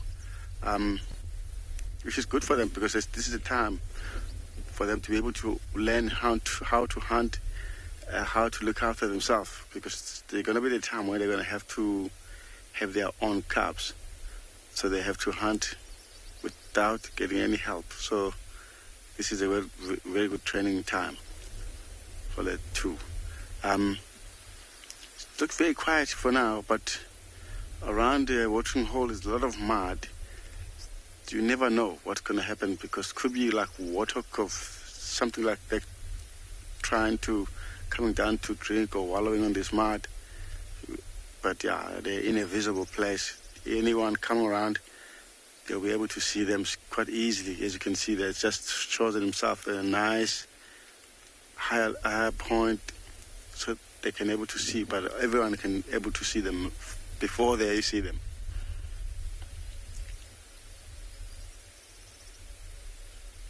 Beautiful sisters. They're quite lazy. Yeah, look at the place where they are. It's quite red soil. It'll look even more beautiful. I think they're just enjoying the day. Beautiful day, nice and warm. But I'm pretty sure when it starts getting a bit more warm again.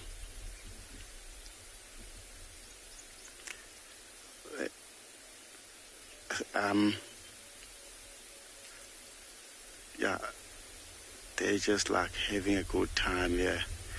But they're gonna hunt if something comes. Yeah, it's nice and cool as well. It's not that hot.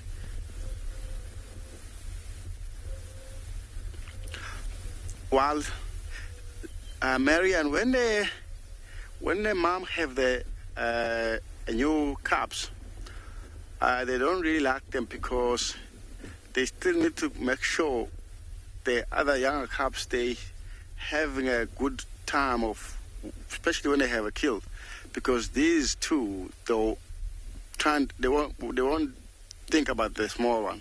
They'll just eat and trying to fight with them. They will only allow to join the pride again when the other cubs are slightly bigger as well, so they can able to defend, especially when they're feeding. That's why they've been kicked off.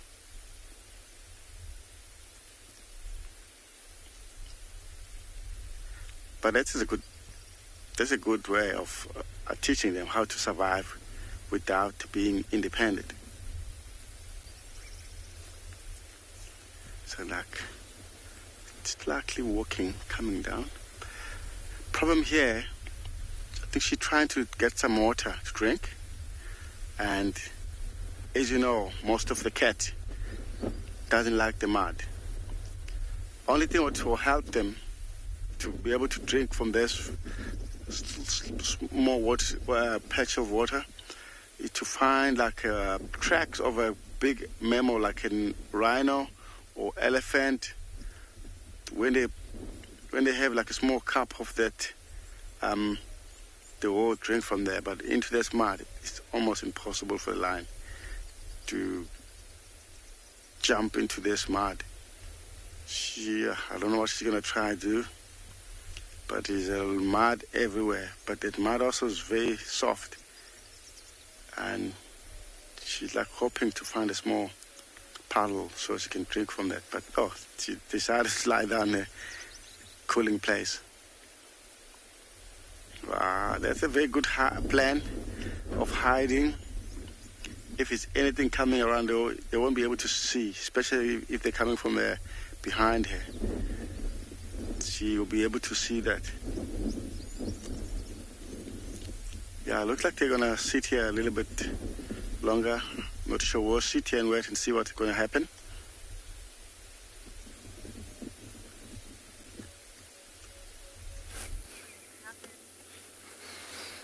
Well, it sounds like quite a nice cat morning. Lions, cheetah, and of course, here in Djuma, our wonderful princess. Now, she hasn't done much except look around a fair amount.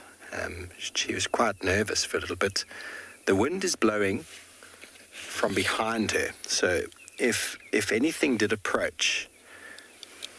Oh, a hooded vulture has just found her, everybody. That's what she's looking at.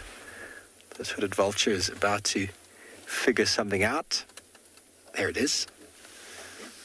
Now, if it can see her or not, that's very hard for me to tell you. But she definitely was giving it a look. And hooded vultures are very reliable when it comes to finding meat. So if you ever do find a hooded vulture, I know it is very hard for you to see that as a hooded vulture, but I got to see it with my eyes. Hooded vultures are very reliable. If you find hooded vulture with other vultures, it's a very, very good chance that there is meat there. Hooded vultures are as reliable as finding a tawny eagle or a battalier eagle with vultures. A group of normal whiteback vultures here, there's never too much to be concerned about. They might have just been bathing the night before, sort of hanging together as they dried themselves the night before, so I don't rely too heavily on them. But if you find a hooded vulture with a group of whitebacks, the hooded vulture will be very close to the kill. Because leopards are so secretive, though, it's very uncommon to find leopards and kills with vultures.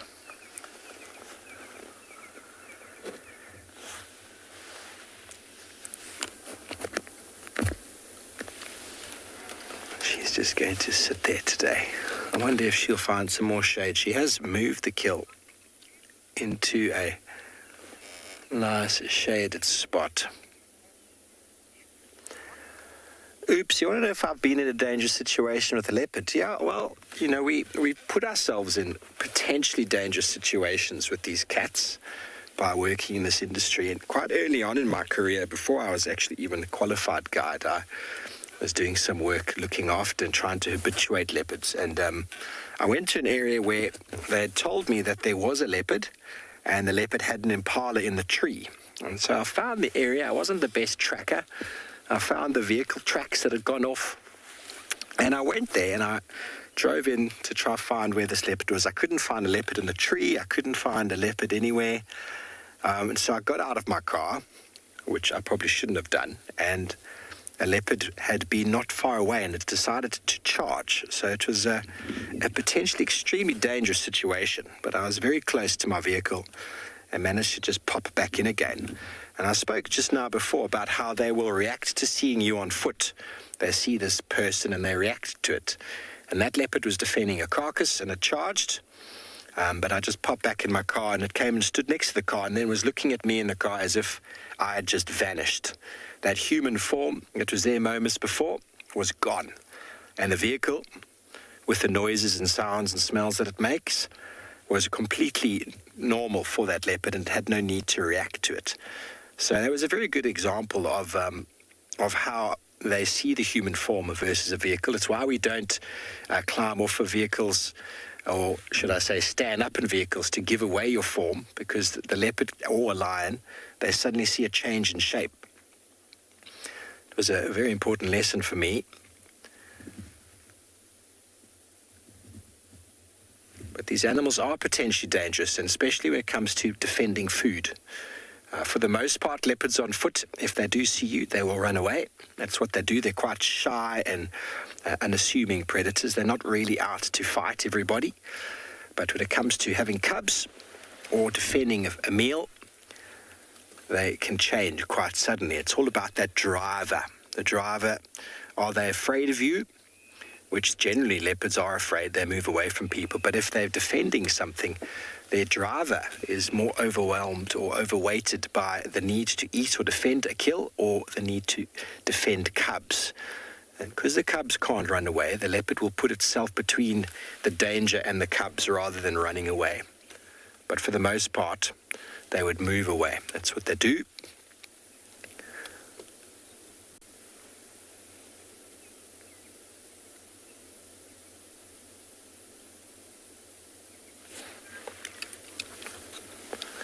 She is just going to be chilling here. It's getting rather warm, so I doubt she's going to be going anywhere.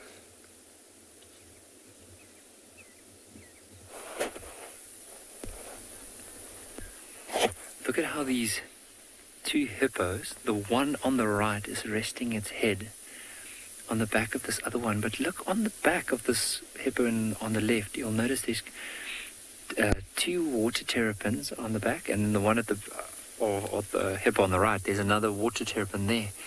All of them just enjoying the sun. Because often with hippo, whenever they rest, so because they move, majority of the time that they do move to go and feed us during the night time and early part of the morning, when they do get back into the water, that's when they rest up before they have to go out in the evening again. And sometimes when you find them in the water, this is how they would normally lie down with their heads on top of each other's backs, like you can see here. We're just lucky. This one, you can see it quite clearly. Now this is a very beautiful scene. We had waterbuck here, we have these hippos, and there's a giraffe. Now, the giraffe is just off to our right. And what we'll try and do is after this, we'll try and see if we can reposition.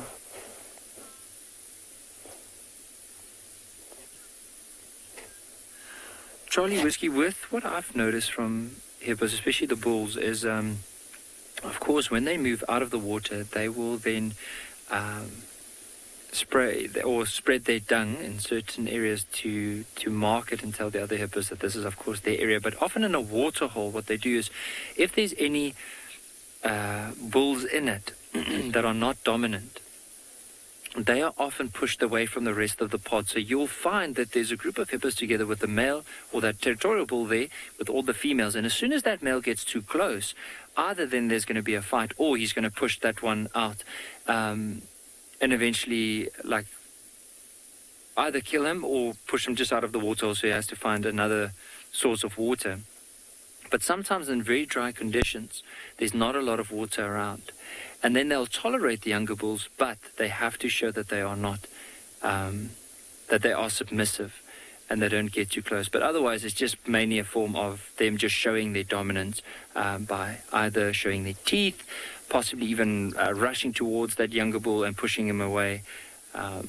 Those are some of the signs that you could possibly see.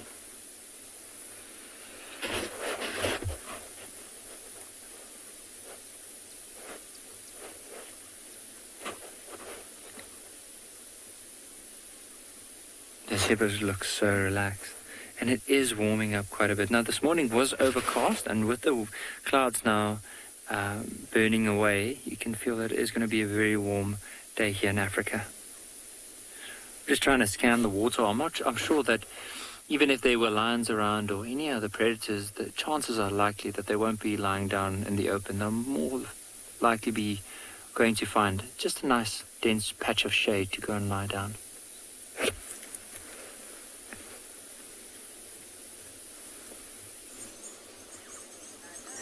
Right, guess what we've done? So you can see this is a little man-made structure here. I'm actually sitting right inside the eco-training camp.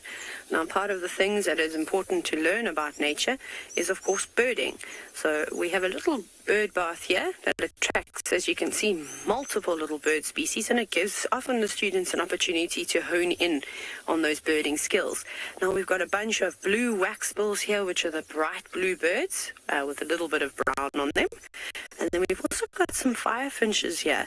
And I think that there is a combination of African firefinches as well as Jamison's fires that have been fluttering about. But some of them are just not staying still enough for me to be able to tell the difference between the two. They look fairly similar, just except the African firefinches are typically a lot darker in color, and the Jamison's firefinches don't have as much dark sort of coloration around their face. They're quite light, and then on their backs, it's sort of like a washed out pinky brown color. There's no red-billed firefinches, because they are obviously appropriately named after the color of their beak, and they have a red beak. Sometimes that changes with some birds in breeding season, but that's not the case with the red-billed firefinches. So this is really cool. This is beautiful to see these tiny little birds hopping around here. Like really, really nice. I think most of them might be the Jamisons. Okay? Ah, nice. Good spot, Odie. So look at that bird on the left. Look at it on the log now. That is an incredible bird. That's called a green-winged Partilia. But such a cool little bird to see. It's not one that we often get to catch on camera.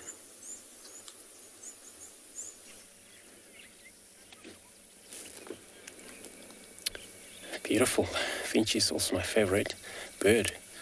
Here we got a whole bunch of antelopes, Nyala, N-Y-A-L-A. Nyala, they are one of the species of antelope. They are always females stays in a group, and also males form sometimes bachelor groups of up to 4, 3. You can see one of the young male that is starting to change its color, because in a species of antelope there's a difference in color from male to female. Where males change to dark coat,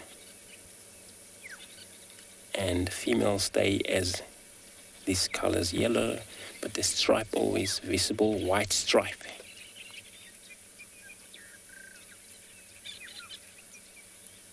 So these young males still associate with their mother, since they haven't separated from them. They haven't joined yet the bachelor group.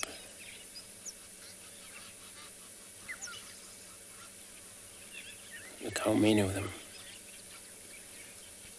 Look at these stripes, amazing.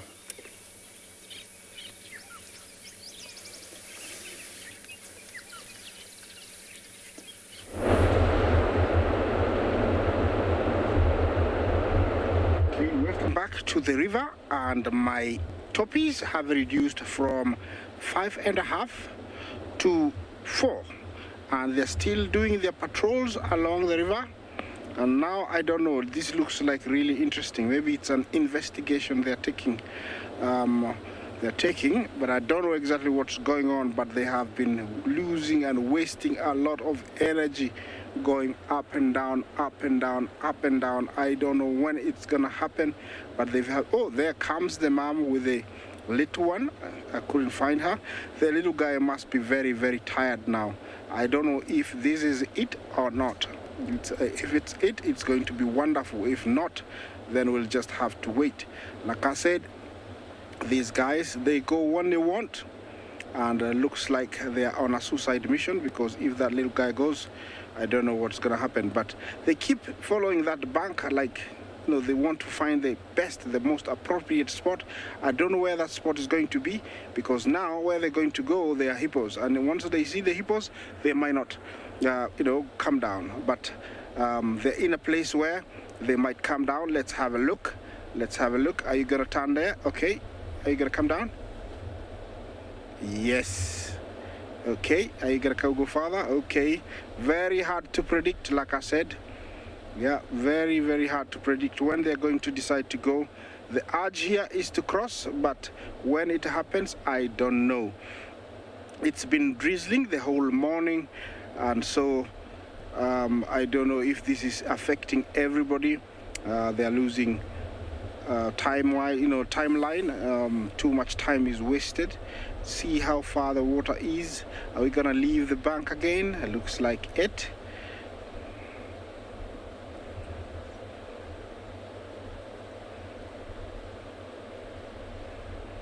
Karen, Jumbo, how do I know, or how do we know when the migration is over? Well, since we're neighbors with our neighbors, the Tanzanians, we know when it's over, because they tell us that they have received some of the big numbers down there. And also because we're very close to the border, we are some of the last people to see the migration. And when we don't see the wildebeest and any crossings for about 3-4 weeks, then we know it is over. But basically, there is information all over the social media going on about crossings and the migration.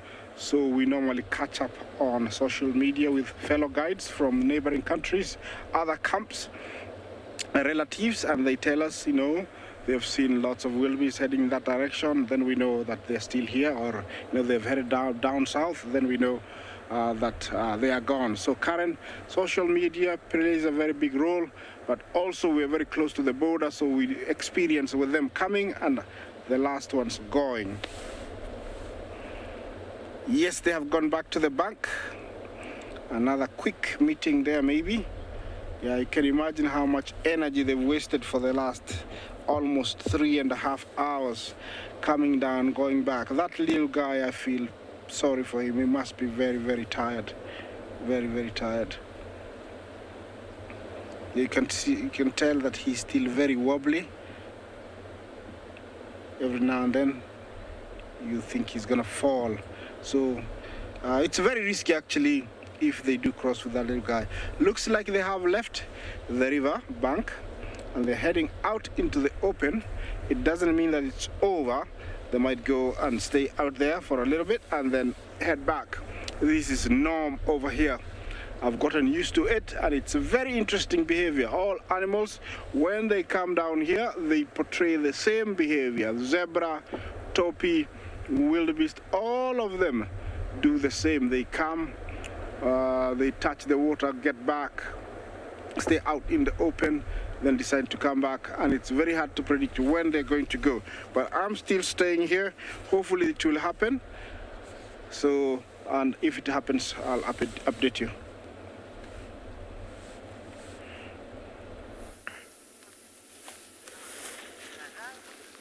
Thanks, Isaac. Well, it is a patience game, sitting there waiting at the river. And it is always just so interesting. You spend so much time waiting for the animals to cross. And I spent time with the crossing. They crossed one way, and then they went straight back again. They thought the grass was greener on the other side, and then they came back again.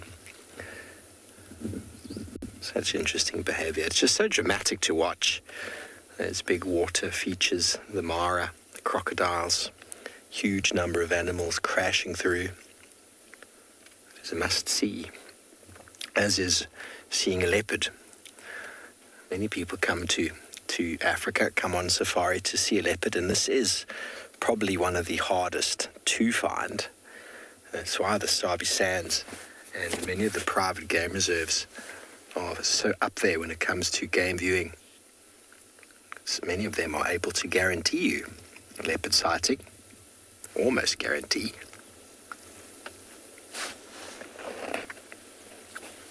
And obviously we've got a leopard on the floor, but there's nothing quite like that sort of amazing shot of the leopard perched in the tree, owning the tree. But Tlalumba's decided today she's going to give us a different perspective. She's found a very nice pillow in the form of that log. And then whenever you complain about your bed, that's a bit hard or whatever it might be, your pillow is maybe a bit lumpy, think about what most animals survive with. No complaints. They sleep where they sleep.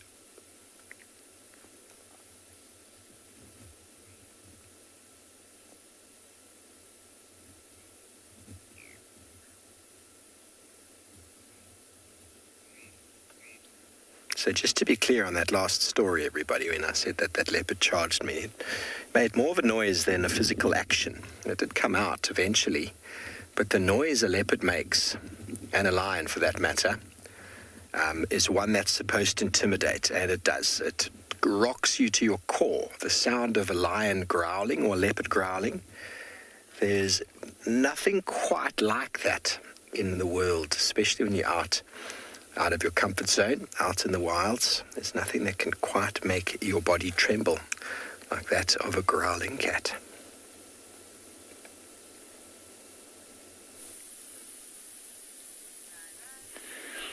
We're just having a look at a young giraffe making its way to the mom.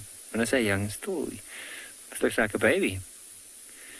You see it's hiding behind that one bush. You know what I want to do is, there is a slight gap right in front here. I'm just going to move slightly forward, and then hopefully we'll be able to get another glimpse of this baby giraffe. Now the mom is just at the back, so let's see. Hopefully the baby doesn't move into a dense area where we can't see it. Hoping for the bears. Oh, there we go. Might be able to see it. I'm just going to reposition like that. There we go. And just to show you how big this little one is, we can compare it against the mom. Oh, don't go. This little one's moving away from us now. But so there's the little one, and look at the size difference. The mom is off to the left. So there's the mom. Look at how tall the mom is, and look at how small that youngster is.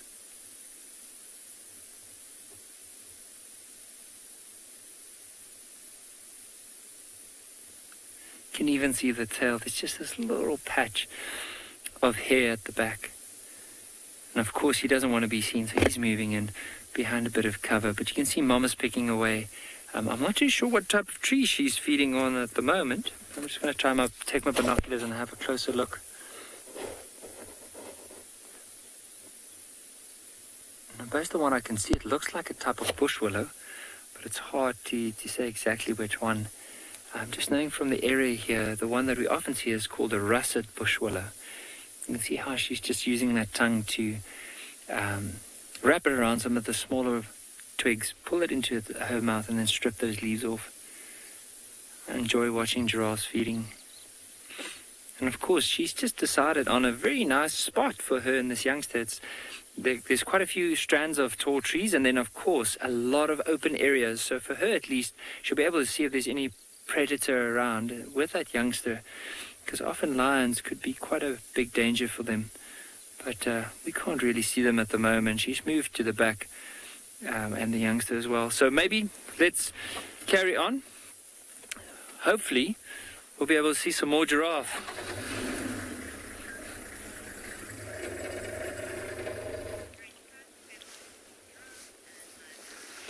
Yeah, giraffes, beautiful to see, and luckily in open grasslands like in the Masai Mara, you'll never miss a giraffe even from 5 kilometers away. Now, saying earlier, the rains bring so many positives than negatives out here. And you can tell this egrets that we rarely see them coming out in an open area like this without dealing or walking with the mammals they feed with.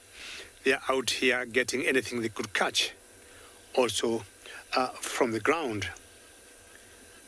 Now the rains also bring so many worms or so many other insects or anything that could be living underground out.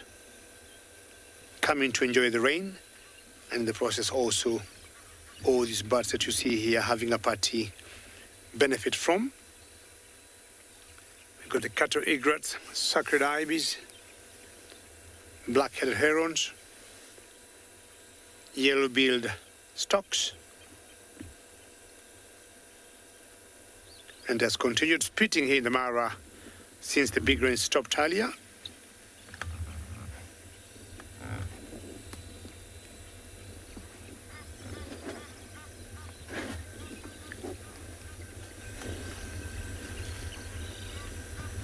Very good job, Bungay. And most of the birds that took off there were the cattle egrets and birds of a feather flying together, and all of them coming back again. Nice. Maybe they needed to warm up a little bit.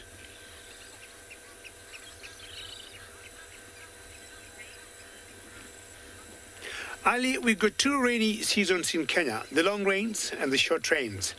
We are currently going through the short rains, which have started, I would say, from this week. We shall continue seeing the short rains that may go until sometimes in October. The long rains normally start in the months of March, sometimes April, coming through to June. Now, last night, Ali, we had such a heavy storm, or rather very big rains, and they continued the whole night. And I was trying to find out from a friend of mine, but we got a feeling we recorded 250 millimeters of rainfall last night. And that's what has brought all the joy to these birds that you see here, because a lot has come out from the ground.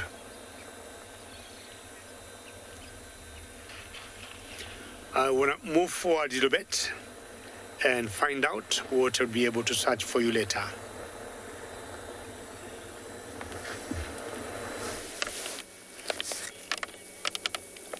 Beautiful. Of course, it's quite a lot to eat for this animal, same as these 3 warthog. We just find them. Looks like a 2 young male and the female as well. And it looks like they've been spending a lot of time in this burn section here. And what it does, the burn section, the grasses, it shoots quicker when the first rain comes. So it is a little bit of a new shoot on the ground. And this is what keeps this animal stick around in this area. So they are day active animal. They probably just get active this morning, look for food. But mainly grass, short grass. This is where you see them go down on their knees in order to reach the ground, because otherwise it's a long time moving around, standing, and they bend all over to reach the ground. So they get tired of that. But they don't give up. They have to go down on their knee and carry on feed. They have very strong nostrils, which they're able to dig the soil. Look at this, you can see the beard on the side of that young female.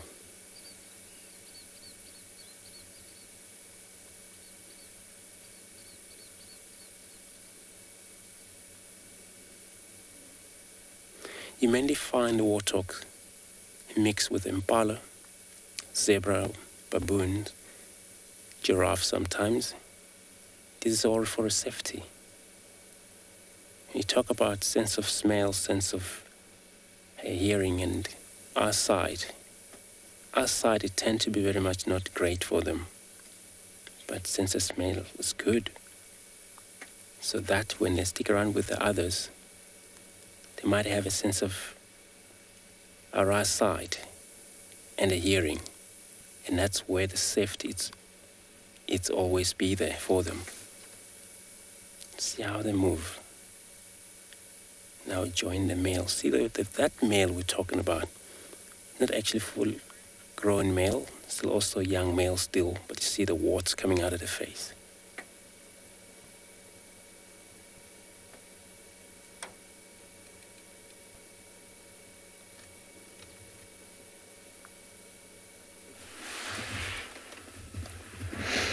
Welcome back. Just up the road. Well, the tree that she's chosen to hide underneath is almost leafless, apart from a few of the smaller branches that have got some leaves. It's such an important element out here in the savannah in the summer months. That's why so many different mammal species occur here, is because of the shade provided by trees. It gets very hot in the summer months, and if there wasn't shade, animals would do very, very badly, or they'd have to adapt different mechanisms. So that, ladies and gentlemen, is a ball of grass that has been pulled up from the ground and scratched over the impala carcass, making it almost invisible. We can't even see the impala anymore. So she did a very good job. She's done a very good job. Just past her head, you'll see its foot. So just past on the other side. BK, sorry, on the other side of her head. There we go. There you can see her hoof. Just down below her ear. Below the ear. There we go. There is an impala hoof. Apart from that, the rest of the animal is completely obscured. So that is behavior that these cats learn to do. We've seen Tlalamba covering her dad's scat before as well, because of the smell, perhaps, but it's something that we see lions do as well. Lions will sometimes cover intestines and stomach content, and it might be to obscure it from the sky, but it also might be to prevent the flies from finding it. Flies find dead meat very quickly, and they can be quite annoying. They lay their eggs, and maggots can form very, very quickly. So a couple of reasons, I suppose: keep the smell down, prevent the smell from wafting away to attracting other predators and attracting other flies.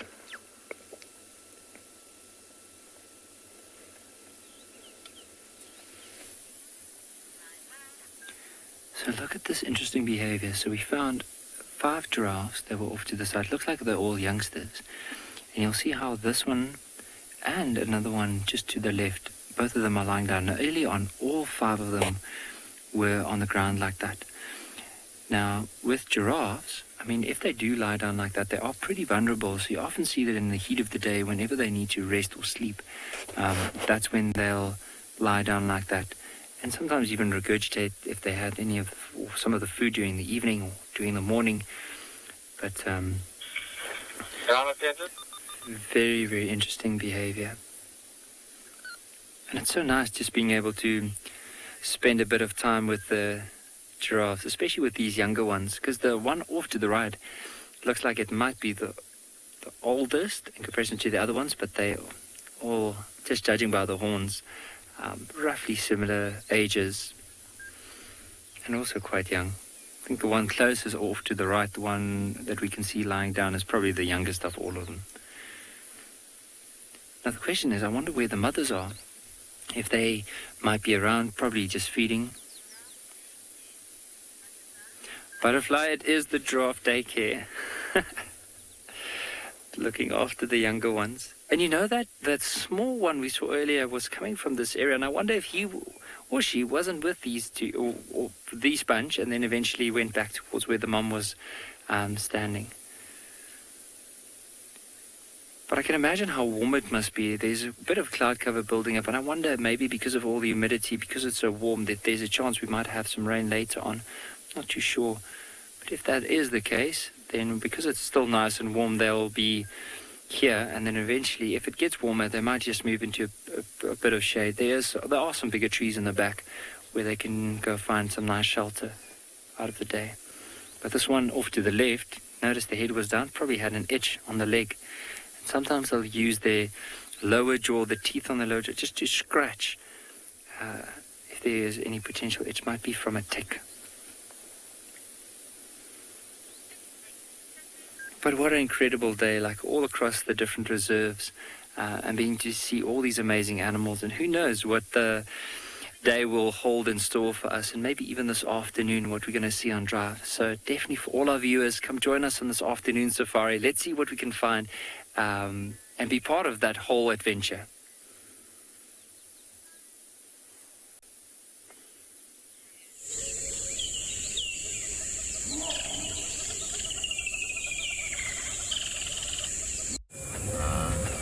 This program features live coverage of an African safari and may include animal kills and carcasses. Viewer discretion is advised. Good afternoon, everyone. No, this is not the Masai Mara. This is Djuma Game Reserve. We have a very small population of wildebeest on our own, and I mean very small. And they're slowly congregating off in the thicket here. So it's that time of day, everyone. Jump on board, get ready. It's time for your live safari through the African bush.